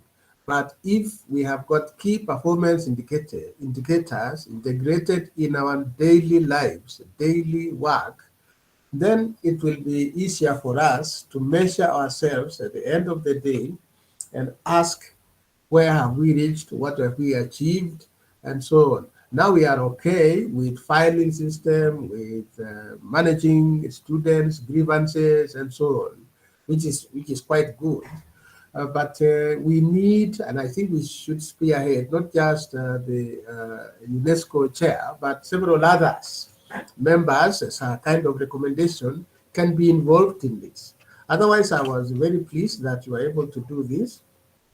And maybe to add on this, because you are centered on developing curriculum and implementing curriculum, I am happy that you participated, the chair of UNESCO participated in the Green Economy Strategy and Implementation Plan 2016-2030, along with several of our former students, which really gives me happiness in terms of knowing that our students are active and finding work to do and helping in the issues of environment. So Green Economy Strategy and Implementation Plan 2016-2030 should really be the flag, or I mean, should be the key to our activities here. We should incorporate those suggestions within the plan to help also the government in terms of enhancing green economy. As you are aware, the emphasis is mainly on low carbon, resource efficiency, equitable and inclusive socioeconomic transformation, and so on. Most people who trained in Kenyatta University in the past have always been on education, on business, and maybe engineering, without much focus on environmental issues and sustainable development. UNESCO, several years back, 1970s or end of 70s, introduced environmental education, which has led in locally at Kenyatta University, to adoption of environmental education, and eventually the School of Environmental Studies. So our strength started from that. And environmental education, although many people do not understand, it has nothing to do with being a teacher, although we have the elements of teaching in it integrated, but it is mainly education about, for, and of the environment. What responsibility do we have about the environment? And we were glad that this unit is taught to teachers, not just in Kenyatta University, but in several other universities and training institutions. And therefore, green economy should be easy to integrate in such curricula. But I think what is lacking, and as you probably presented in your report, what is really lacking is, first of all, defining the profession. The profession, because we are professional developers at Kenyatta University. We develop students, we train students to join various professions. And therefore, in the auspices of the new CBC, we need to define the skills, the knowledge, the character formation, and so on, that would probably produce the high-level professionals that will definitely be involved in not just the green economy, but several other issues touching on environment. At the moment, we are spearheading the training on climate change, and of course, they touch on green economy and the carbon trading and several other issues. But then we are training, because they are already either masters and so on, they are already trained at undergraduate level, particularly for the masters. We are training them again. We are retraining them again. But it would be very important, as is required by CBC, to redefine in our curricula the professions, the characteristics that we are aiming at in terms of producing training our students. We define the skills that are required for each of those domains in terms of skills, in terms of knowledge, and in terms of character formation. And then, once we have defined these professions and given the requisite skills for each of those domains, for each of the areas that we are teaching, then we can now look at the levels of delivery. Either at PhD level, we know that we train in Kenyatta University, we train students at PhD to certificate level, or from certificate to PhD level. And we also do in-servicing. There are people who come in here for professional training that may last 2, 3, 4, 5 weeks. Then we mainstream. We are advantaged in that we are the authors of the curricula. Although now we have an external certifying body for approval of our programs, but the very actual delivery is often left to the lecturer, so that the lecturer can articulate. And if our lecturers are not trained in integrating issues about not only environment, but specific issues such as green economy, sustainability, and so on, then it might be very difficult, because the person focuses much more on the content that is written in our curricula. If you are teaching mathematics, somebody will say, how can I then talk about sustainable development, yet I'm teaching mathematics? But then it is possible to do that if the requisite training is given. So, as one of my colleagues has suggested, other than enforcing issues about green economy through policy, and eventually auditing our activities when we have given the specific performance indicators, then it will be possible for us to carry on with teaching not just only the students, but also those who come from out for short courses. And we then must create university course units, as my brother has said, university course unit, and integrate. It doesn't have to have a whole course. Remember, it is mainstreaming and using examples on green economy and on issues about environment. And then schools can then also try to integrate, have a common course on green economy. Departments can also align their units to green economy. I'm not saying that I'm emphasizing green economy, but of course, if that is mentioned and integrated into business, for example, there's a lot of business that should be integrated in our courses. If our students write proposals, Are they writing proposals that will in future help them to create business in in green economy and so on? And involving the community within and outside our university. Within the university, as I said, it's not only students that need to play a greater role in ensuring that we participate in sustainable development. Our university itself requires to show in its physical appearance, physical nature, in the way we behave. For example, if you go to offices in various parts of our university, you'll find lights are on during the day, and yet we say we don't have. We need to conserve energy. I'm very glad that we have solar-powered panels which generate electricity, and if there is excess, we sell it. But we should have that habit of, as you move out of your office, you switch off the light. It is already 8 o'clock, and you draw the curtains apart, and then get the sunshine to come in. Get used to natural light.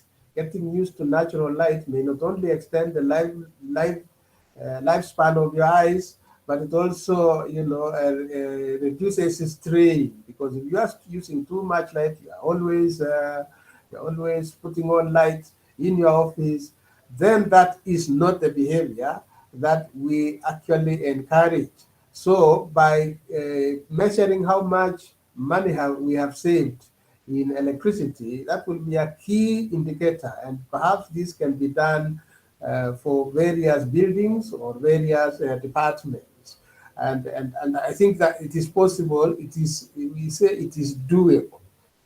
So, Chair, I think I have said, and quite a number of the issues that have been raised already, I concur with them, and we must have an assessment and evaluation at the end of maybe a financial year or a fiscal year, or to check how much, once we have identified the key performance indicators of green economy and integration in our activities, not just for students, but even for members of staff and the community, then we can always assess. We can even use external assessors to rate us. And I think we are doing quite well in that manner. In the design of buildings in future, quite a number of our buildings are designed in such a way that there is less light that gets in, less natural light, therefore requiring us to put on lights in corridors, in places like that. I think we should now get into what we refer to as the green design. And this goes to maybe members of our community here that are involved in design or in designing buildings. Otherwise, Chair, I want to thank you very much, and I would like to encourage everybody to participate, and thank you very much for attending this meeting. And maybe note that UNESCO chair and the office is housed in the School of Environmental Studies. Thank you so much. Thank you, Dean, Dr. Koske, for the comment and also the briefs on the way forward in developing our curriculum and also engaging other schools in improving our curriculum. Next, I will give apology from Professor Judith Waundo, our advisor, Chair UNESCO Chair Committee. She also reviewed and she gave us useful input, but she could not manage to be with us today because of other university engagement. I hand over to our co-MC and Dr. Ngari Osoro. Please, you can now guide us on the next videos. Thank you. Thank you, Dr. Krauka, for guiding us also through. And also, let me echo my word of thanks to Dr. Koske and Professor Maina for those articulate comments and insights. There's some questions that were raised by Professor Maina. I'd like to respond to them pertaining to our baseline.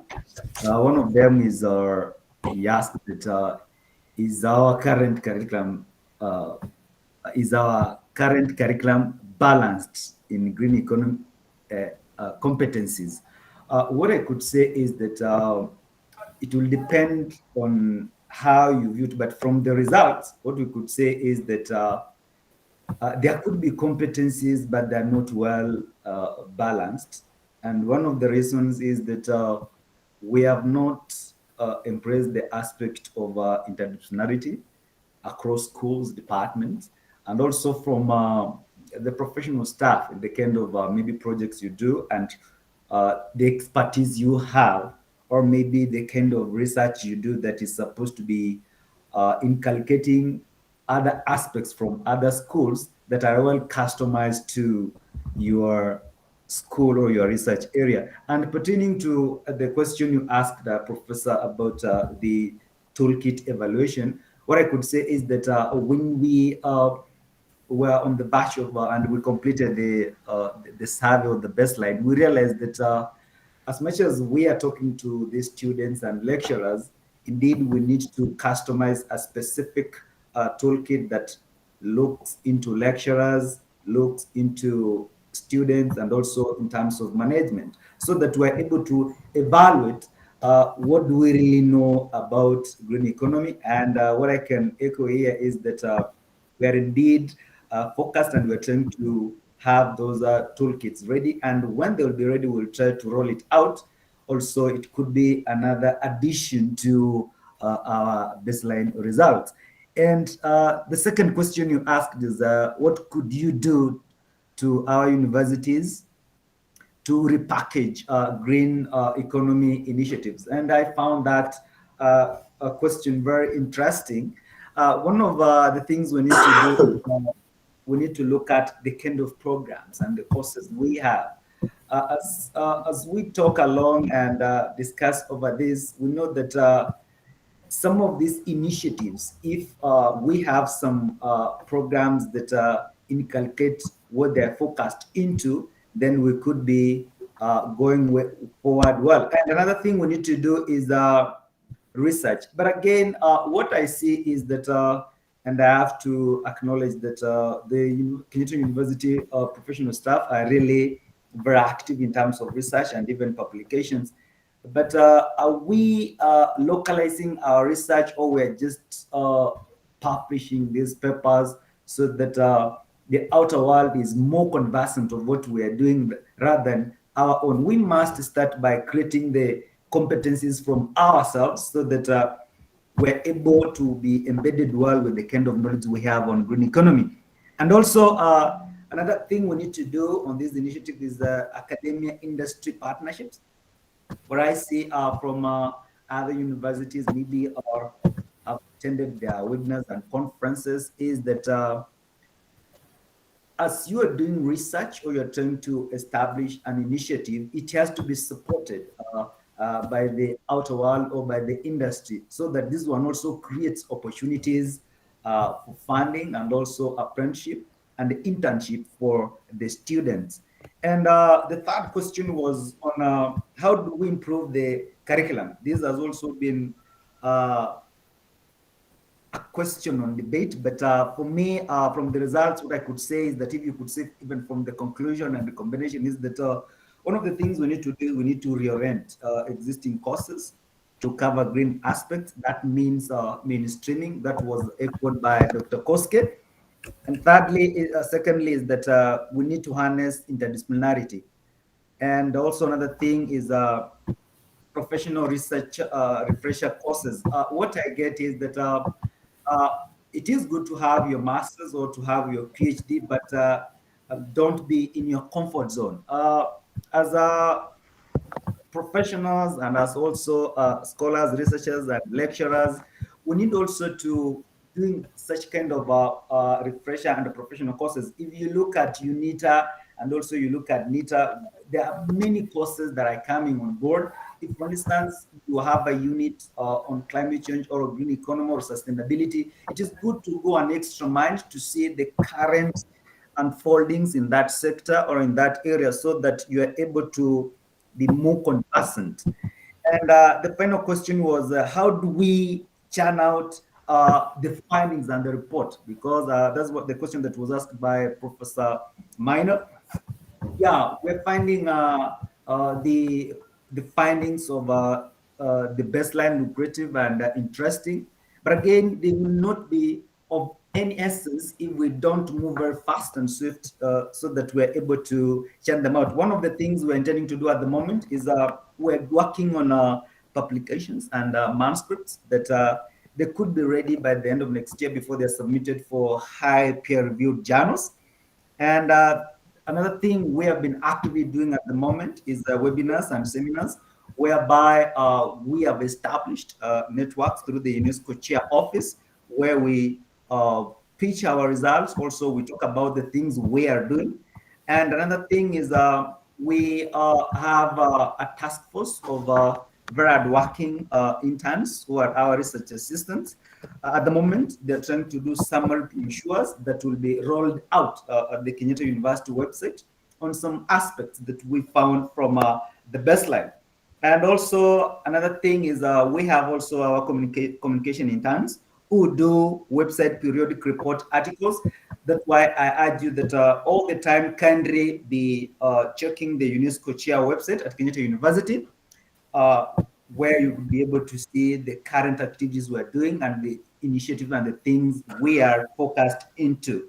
So my parting shot, I could say, is that the future is green, or it is going to be greener. So I welcome any comments from any panelists or any member who is within this webinar. You can give your comment, or maybe you can ask a question, or you could also suggest some of the things that we could do more to enrich our baseline. Remember that the baseline is all at its final bit. We have not fully completed it. That's why we're having this open platform for questions, comments, so that we can enrich it before it is being fully launched and published the earlier next year. So thank you kindly. You can now ask any question.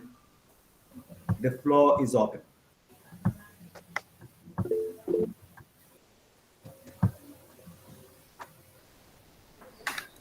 Hello.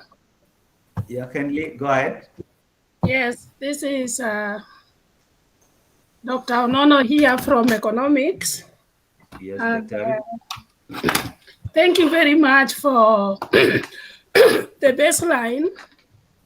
And I want to appreciate so much that this has been done, and information has been gathered from primary sources. As I heard, the information informing this report was more from postgraduate students. And it is very important for us now using this report, as some other people have said, to be very clear on the changes that we want to see. And these changes that we want to see, who are our target? Who are our target group?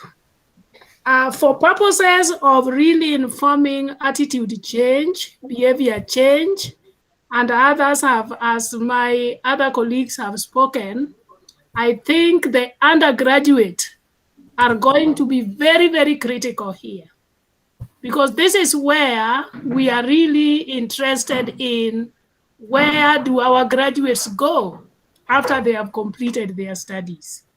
And therefore, it is important that we see what are those things that we want to see changes on, so that we review if it is the issue of bringing this into the curriculum, then we can actually access the already existing courses where we can mainstream some of these issues, but more will be on activities that can be conducted to engage students for purposes of attitude and behavior change. I want to say that at postgraduate level, maybe why the School of Environment seemed to have scored high in terms of knowledge and appreciating that there was integration of all this in the curriculum is because each curriculum at postgraduate level is designed for certain competencies in certain lines of practice.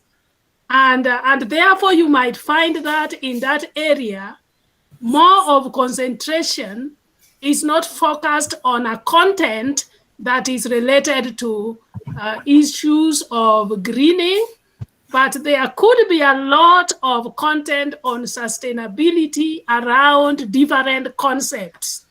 And therefore, I think going forward, there could still be opportunities for plenary sessions with curriculum committees in the university, getting to know exactly what do we want to see if it is to be embedded in curriculum. And in terms of students, we could use student leaders to look at how they can integrate greening activities in most of the things they do. And I believe, as has been elaborated, we have a lot of opportunities to improve our matrix of performance overall in greening and sustainability. Thank you very much. Oh, thank you, Dr. for such a good insight and comments. Indeed, yeah, we said earlier that the research was more anchored on the postgraduate students, and you have espoused there that the undergraduate programs are very critical, and I agree with you. And this one also could also open another new platform for research also to look more into that.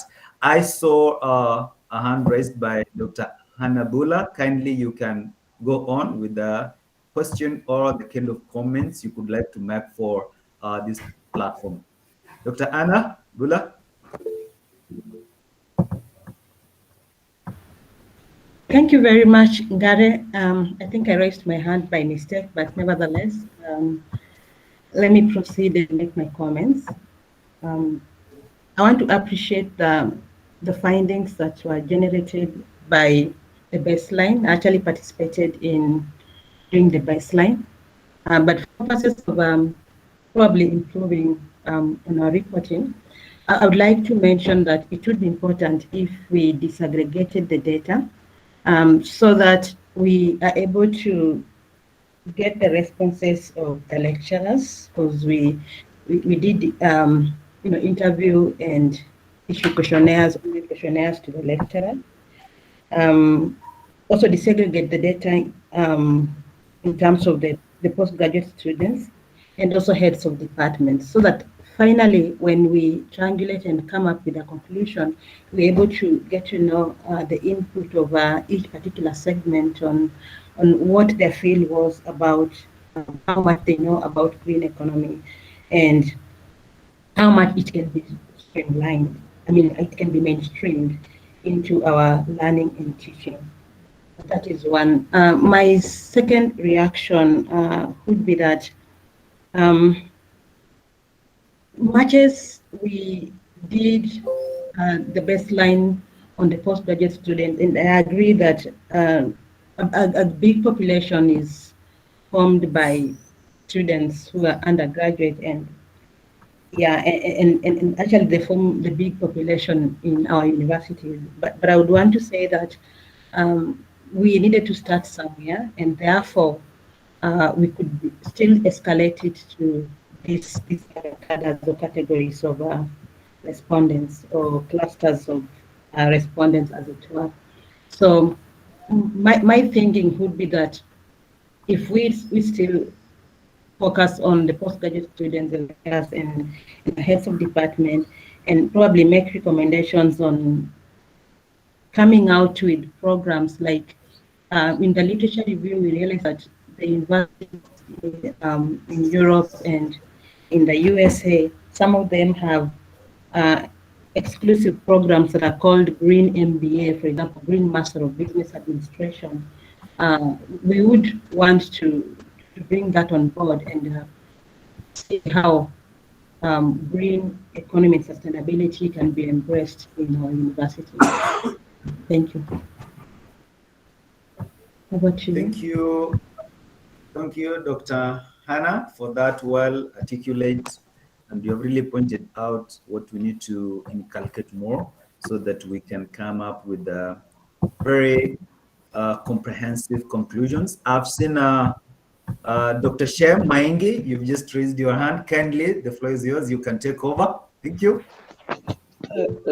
Thank you very much. I also want to take this opportunity to appreciate Dr. Otieno and team for a work well done. We are facing a terrible crisis, an existential crisis that whose impacts may actually eliminate a lot of the livelihoods that are dependent on our natural resources, and some of those livelihoods include the tourism industry. And I feel that the interventions should not just be rest in the publications and in books. I think it's very, very urgent and very important to really address this climate crisis through action-oriented interventions. I also feel it is important that, out of this report, there is an action plan on how these green interventions in our education systems, in our curriculum are going to be addressed. It is very, very urgent because, and I agree with my colleagues that, we are churning out undergraduate holders, we are churning out diploma holders, postgraduate holders who really have to face this challenge. And if we don't really come up with ways of preparing them for this climate challenge, we are going to have a crisis of insurmountable proportions. So what I believe is there has to be an action plan, and we also have to be inclusive in how we address the greening aspects, right from undergraduate to undergraduate level to the postgraduate level. I also agree it is important for us to really focus heavily on resilience, climate resilience, especially in all the sectors. So it is important for the recommendations to look at sectoral interventions in the different schools. What kind of interventions in the School of Business that will really build climate resilience? What are the interventions in the School of Hospitality, Tourism and Leisure Studies that will help in building that climate resilience in and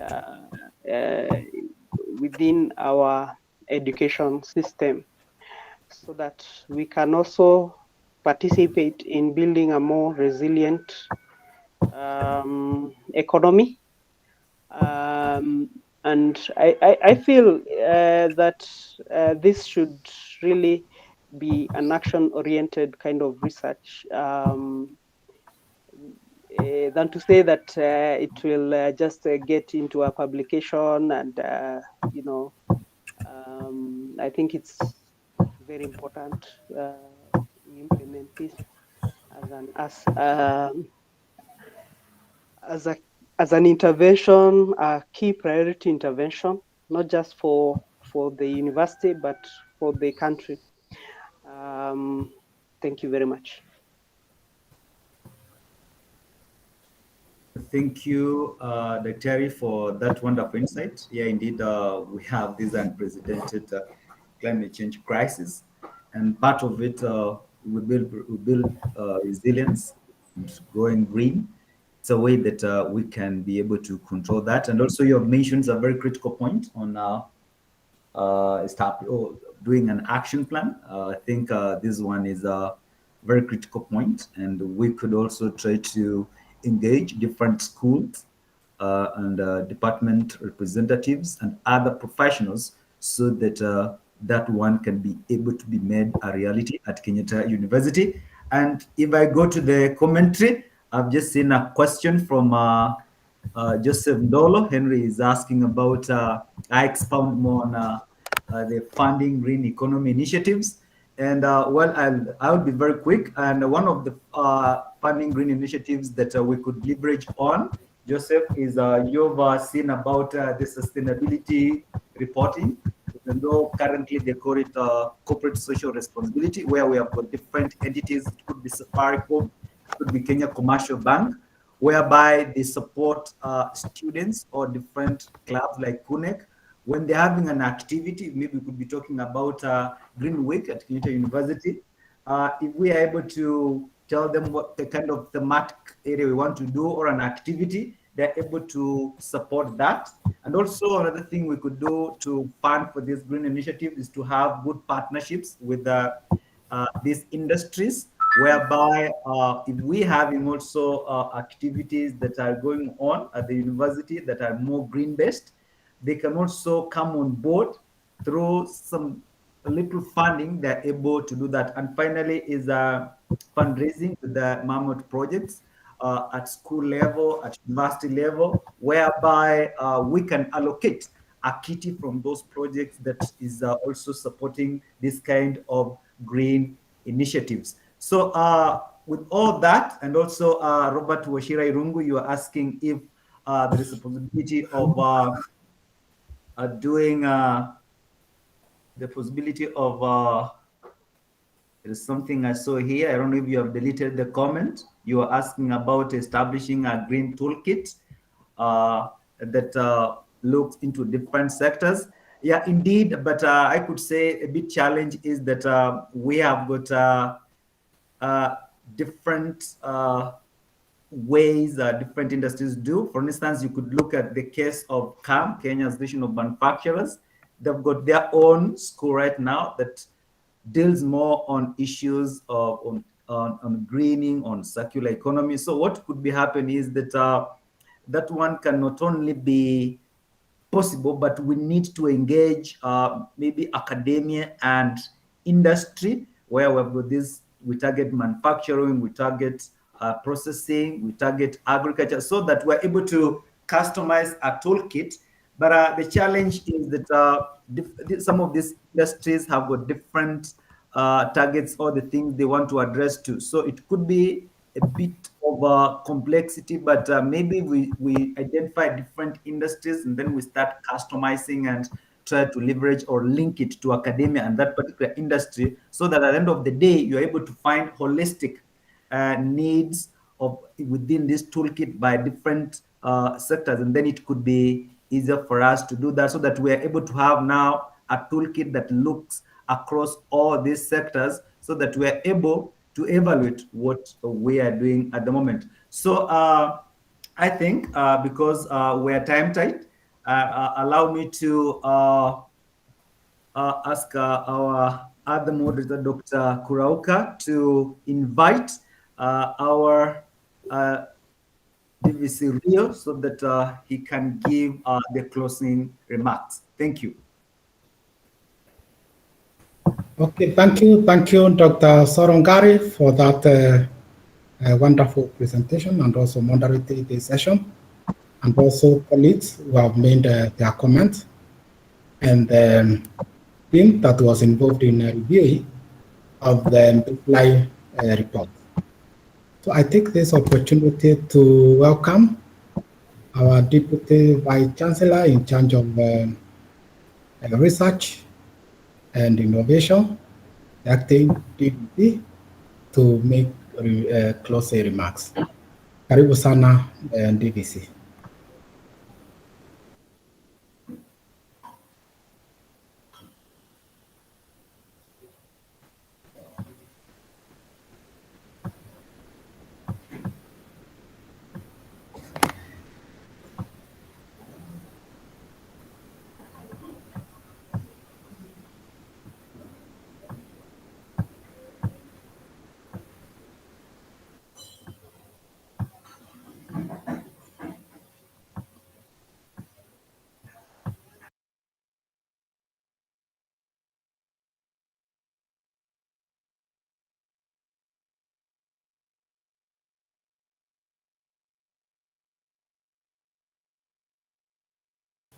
Dr. Kurauka, I don't know whether DVC has joined us yet. Oh, sorry, colleagues. We are expecting Registrario to make closing remarks. Maybe you can give us 1 or 2 minutes, please. As we wait for the registrario to give the closing remarks, still the floor is open as we wait for him. You can give a comment to keep this platform moving until then. I can see Jackton Ogeno has a question. Candy, you can go ahead and take the floor. Yes, yes. Thank you very much for this conference. A wonderful conference. One, I have a comment, but then a request. The request is that the other time we had the same, there was so many information that it was promised that we'll get them through our emails. Up to now, I didn't get one, particularly the one presented by Dorcas. Is very informative. I was trying to make notes, but I could not cope up, because I have also to listen. So maybe that's my request, that if such kind of informative information can be given, it would be of use to us. Then I come back to my questions. The first question, and I hope you will forgive me because that is my orientation. How is this baseline and information we have going to deal with the paradox that we have between theory and practice? Because all that we are saying regarding the people's level of knowledge of this green and so on, they are questions of knowledge and awareness and what have you. But can it be transformed into action or activity? That paradox. Because in many cases, even if the baseline would have indicated that people are aware of this green movement, but that awareness may not translate into actual action or practice, because human nature has become so unique that we cannot predict. People sometimes act not because they are ignorant, but because they have that kind of orientation, and we can't condemn them. Because some people, I say that we die out because of ignorance, but in most instances, some people don't die because they are ignorant, but because of that some kind of orientation. How do we deal with that paradox that we always see? The next question is about use of these colors. The green economy, and of course there is also blue economy. There is also yellow, and of course red economy.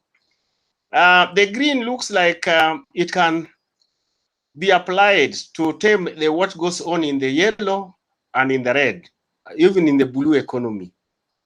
But industry, if you look at them, their priority is not greening. Their priority is production and maximize profit. How do we tend this tendency? Like capitalist orientation, it has very little attention to greening. I don't know whether it is the one we can call the yellow economy or the red economy, where it is exploitation without thinking of future and so on. As long as I have maximized production, That's it. What is this greening you are saying that you sustain for future? And they behave as if future is not belonging to them because their gratification is now and today. So what kind of education can we apply with which category that can tame that kind of avaricious tendency of human nature? Because human nature is becoming so difficult. In fact, I was trying to study about stupidity, particularly human stupidity, only to realize there is already theories about human stupidity. And the stupidity is not measured because of lack of intelligence or lack of knowledge. Stupidity is measured in terms of human action to think in manner which does not respect others and it does not respect the future. And that is the hallmarks of human stupidity, which is not questioned. And therefore, in the classification of human stupidity, it is not based on intelligence, it's not based on how much people have known, but it is based on how much are people able to respond and behave responsibly. And therefore, I would want to seek an education that can eradicate human stupidity, not human ignorance. Thank you very much. I may be misunderstood, but anyway, that's my orientation. Thank you.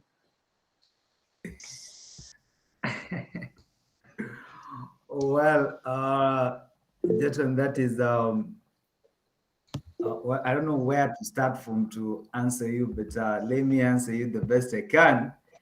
And also, any of us who's present within can also give you I don't know, the best response I can give you to your question to answer is that you asked about this paradox. What I could say is that, first of all, you've asked, we have the red, we have the green, we have the yellow. What I could say is that when you talk about green economy, we also have other economies like blue economy, brown economy. So what has happened is that all these economies have been in existence, but they have been notorious in terms of emissions to our environment. If you're talking about brown economy, you're talking about the fossil fuels. And if you are able to follow one of the submissions that were given at Conference of Parties 26, we realized that some of these North countries that are highly developed, they have not really customized themselves to respond really well to national determined contribution, the NDCs. So where we're saying that by 2050, we should be cutting emissions by 50%. But at the moment, as we speak right now in Kenya, what President Uhuru Kenyatta did is that we should be cutting emissions by 32% by 2032, of which the country actually is really getting towards that. You're able to see the reforestation programs that are undertaking now at the moment within the country as we try to move our forest cover from maybe 7% to 15%, so that we can be able to catch up the global 30% cover by 2050 also. And when you talk about the blue economy here, we're looking at more things with, for instance, you're talking about the aquatics. How do we leverage from that economy? We realize, as much as, for instance, I can give you a simple scenario is that, yes, we want maybe to have ship so that we're able to move our goods from point A to point B at sea. But we also need to bring the green aspect into it so that the kind of fuel that is being used there doesn't really emit so much. And also, what are some of the things that the country can be able to benefit from this blue economy so that it can improve the socio-economic well-being as a country. And finally, when you talk about the paradox, when we're talking about pragmatism and also the theory, from research, you know very well that the theory informs our thinking and the kind of the things we want to do, so that we need to go the practical way. So if you look at the evolution of the climate change issues, actually they started in 1794, if I'm not wrong. All along that has been happening. That's why even we came up to have the IPCC. Those reports are being given after every 5 years. But we also have other reports, like current. What I can ask you also to look at is the emission gap report of 2021, so that you are able to understand more the kind of practicality we need to create through capacity building and awareness, so that different entities. It could be an organization, it could be a company, it could be an individual, or you yourself, so that you are able to change. Basically, as you say, stupidity, at the end of the day, if I want to remove stupidity from my head, first of all, it has to be my own individual initiative. I may try to tell someone, change this, but if someone doesn't want to change, does it mean I failed to remove the stupidity? We need behavioral change. So those are some of the things we need to look into. I don't know if I've responded well to what you are really espousing earlier on, but I think we can have more discussion over the same. So I would like to ask again Dr. Kurauka if our Rio DVC or the registered Rio as is present now, so that he can give his remarks for the closure of this seminar. Thank you, Dr. Gary. Dr. Otieno, and the rest are hand. Maybe Dr. Otieno.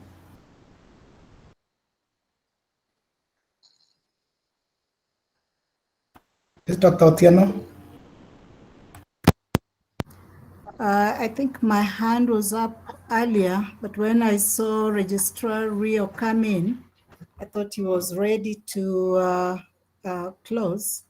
But we can alert him that we are ready for that closure. But meanwhile, as he comes on board, I just want to respond to Professor Ogeno's question regarding theory and practice.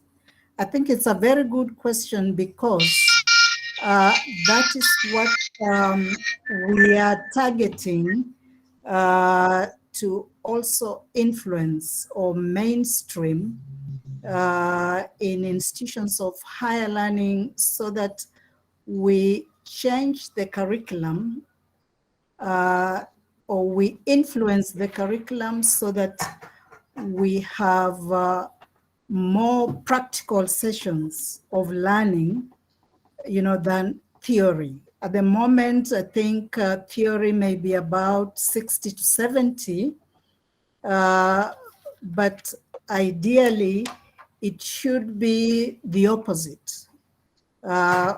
Action should be, or practice should actually be the most, 60, and theory probably 40.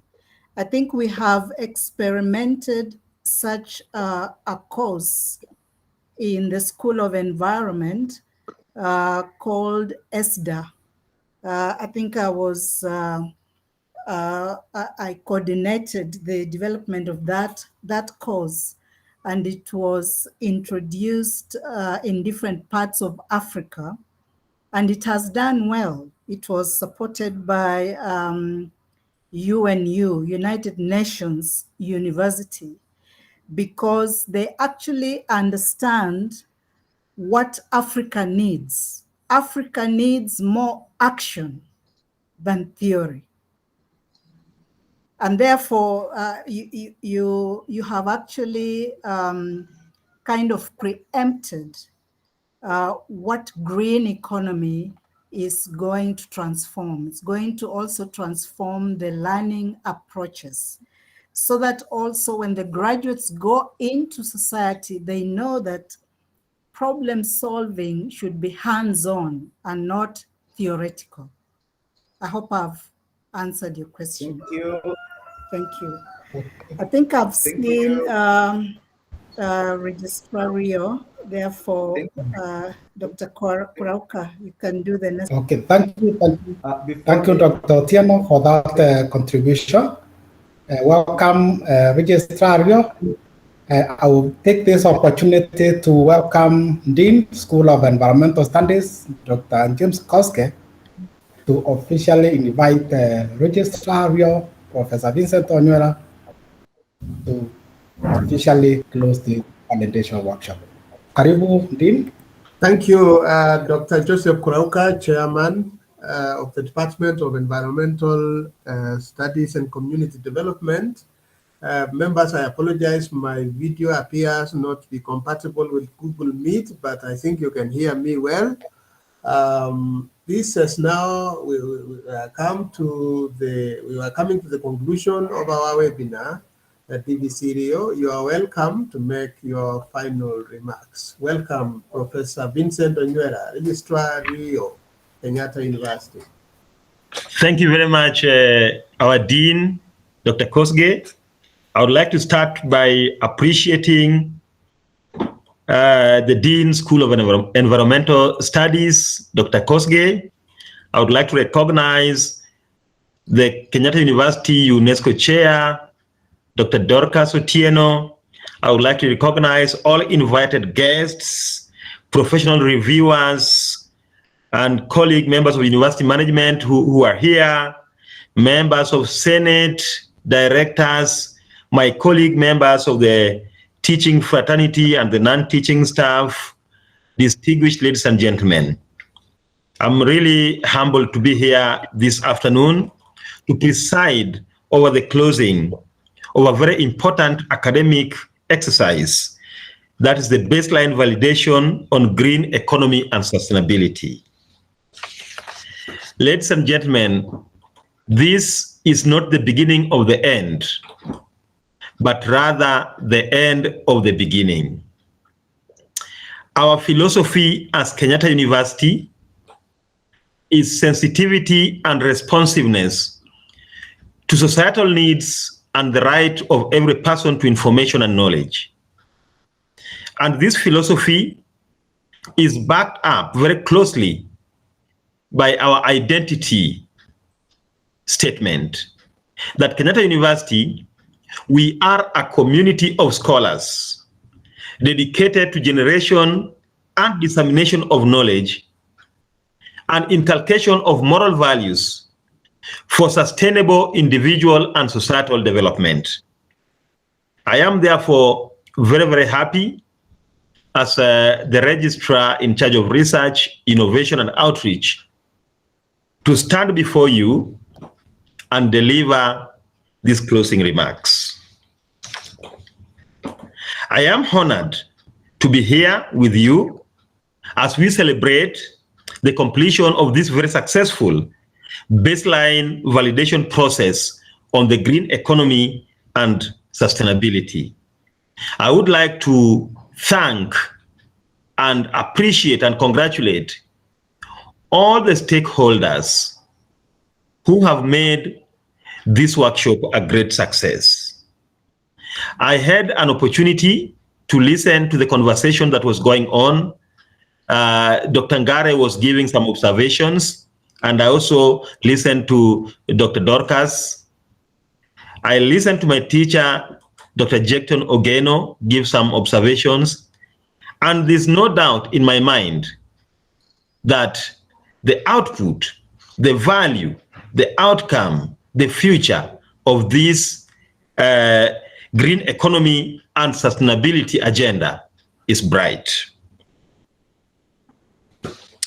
I know that a lot of work went into this, and there is deep commitment from the university and the other stakeholders to ensure that the pursuit of a green economy transition, which is critical in finding basic solutions to the difficulties we face today in various areas, will be addressed now or in the near future.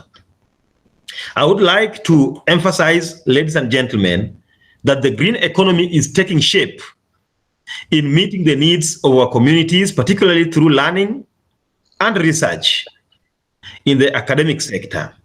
And as researchers and scholars, as members of the academy, we are expected to be at the forefront in generating information, evidence-based information, empirical data that will inform policy as well as influence practice, because what gets measured gets done. Ladies and gentlemen, allow me to observe that this journey has only just begun. Africa needs action. The time for lamentations is over. Because all of us know, especially those who read the Bible, that there's a whole chapter on lamentations. So if you want to lament here, please, the time for lamentations, the time for excuses is long gone. We need to step into the ring as scholars and researchers, as policymakers and practitioners to ensure that the agenda of green economy is held high. So this journey is already permeating our systems, and we are optimistic that we will be able to achieve the future that we want, as Dr. Dorcas Otieno always says. The developed green economy concept helps us to understand the many problems in an environmentally responsible manner, as well as how we should work to improve personal and societal welfare while also protecting our economy. We anticipate that the key changes and deliverables reached during this validation process will be implemented in our institutions of higher learning to address sustainable development challenges. I am very pleased that a number of recommendations have been given in this meeting, some of which include the need to foster multidisciplinary sustainability education on green studies that inculcates the impetus for institutional change with inclusivity of various stakeholders. That this need to create and there is need to ensure that higher institutions develop interdisciplinary curricula programs or courses that best custom green economy and sustainable learning. That this need to create university, academia, and industry partnerships to ensure sustainable collaborations that espouse research, industrial need-driven activities. I'm therefore quite happy, distinguished ladies and gentlemen, with the achievements and the outcomes and the outputs and the interest that I have seen throughout this workshop. As we come to the end of this baseline validation webinar, I would like to express my gratitude to all the speakers, the reviewers, and the invited guests who have shared their perspective on green economy and sustainability as we learning with us. I want to appreciate the university management, the Vice Chancellor, that despite the challenge of COVID-19, he has ensured that the university is stable, teaching is going on, learning is going on, research is going on, and that we are even able to reach out to the communities that need our information most through research-informed community outreach. The future we want is in our hands, and how we behave ourselves will determine whether or not we get what we want and how we want it for our future generations. Ladies and gentlemen, we must always remember that it is important to consider the past, because we use the past to perfect the present and be able to predict the future. With those few remarks, as I congratulate all of you, I would like to wish you, if we don't meet in the near future this year, allow me to wish you a Merry Christmas and a very peaceful 2022 as you go about various tasks and duties wherever you are, wherever you will be. With those many remarks, it is therefore my distinguished honor and pleasure, and indeed a privilege, to declare this baseline validation on green economy and sustainability webinar officially closed. Thank you very much, and God bless you. Thank you, DDC. Thank you, Dr. Onwera. Let us all give him a standing ovation to Dr. Joseph Kurauka. Thank you. Thank you.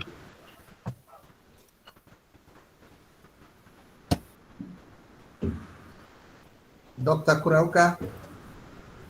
Okay, thank you, our Registrar Rio, for that powerful speech, closing speech for this webinar. I would now like to invite Duncan Omwami to give vote of thanks. Karibu, Duncan. Okay, thank you, Chair Dr. Kurauka, for this opportunity to give vote of thanks to this webinar that has been declared closed. It is with my humble submission that I want to thank everyone. And before we get to finish, I could request those who are able to take or make their cameras on, we can be able to take a photo as a group. And I request Dr. Ngare from your end, you can be able to do that.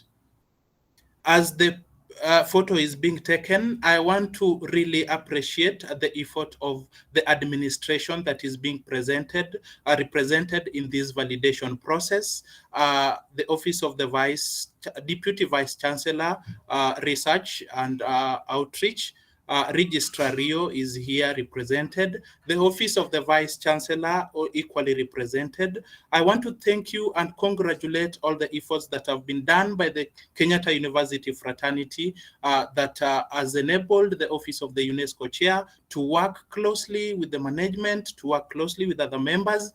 And equally, I want to congratulate and acknowledge all the schools that have been represented in this validation process. I want to equally acknowledge and put an effort to all the departments that have been represented in this validation process. Our guests, dear ladies and gentlemen, I want to thank all the reviewers all the way from the UK, the University of Leeds, Professor Anto Lantai, who was not able to make it with us, Professor Waudo, who was not able to make it with us, the Dean School of Environmental Studies for the comprehensive review that you made, Dr. Kurauka for the reviews that you made. We want to thank you all for all that you did. I cannot forget to mention Professor Maina Mwangi, who has worked closely with us, who have advised us all through and during the process from the first step to the end. And also I want to congratulate the Office of the UNESCO Chair for having come with this research that will be informative both to the operations of the university, to the teaching fraternity, and also to the outside world through outreach. I also want to thank each and every person who was not mentioned, who wasn't involved, who listened. Let this be a value of whatever will help us come out. As we hear that Professor Onwera said, Professor Vincent Onwera said that the future we want is in our hands, and how we want to take it forward, it is we who need to behave accordingly. I thank you each and every person for taking your time to listen to this, taking your ambitions and taking your interest to working with us in the process of having our university move to a different level. Thank you, my pleasure, and all of you, may God bless you. Dr. Kurauka, I get it back to you. Thank you, Duncan. Thank you, all of you. I think now we can leave now for this meeting. Thank you. Thank you very much. Thank you. Thank you. Thank you. Thank you. Thank you. Thank you. Bye-bye. Thank you. Bye. Thank you. Thank you. Thank you.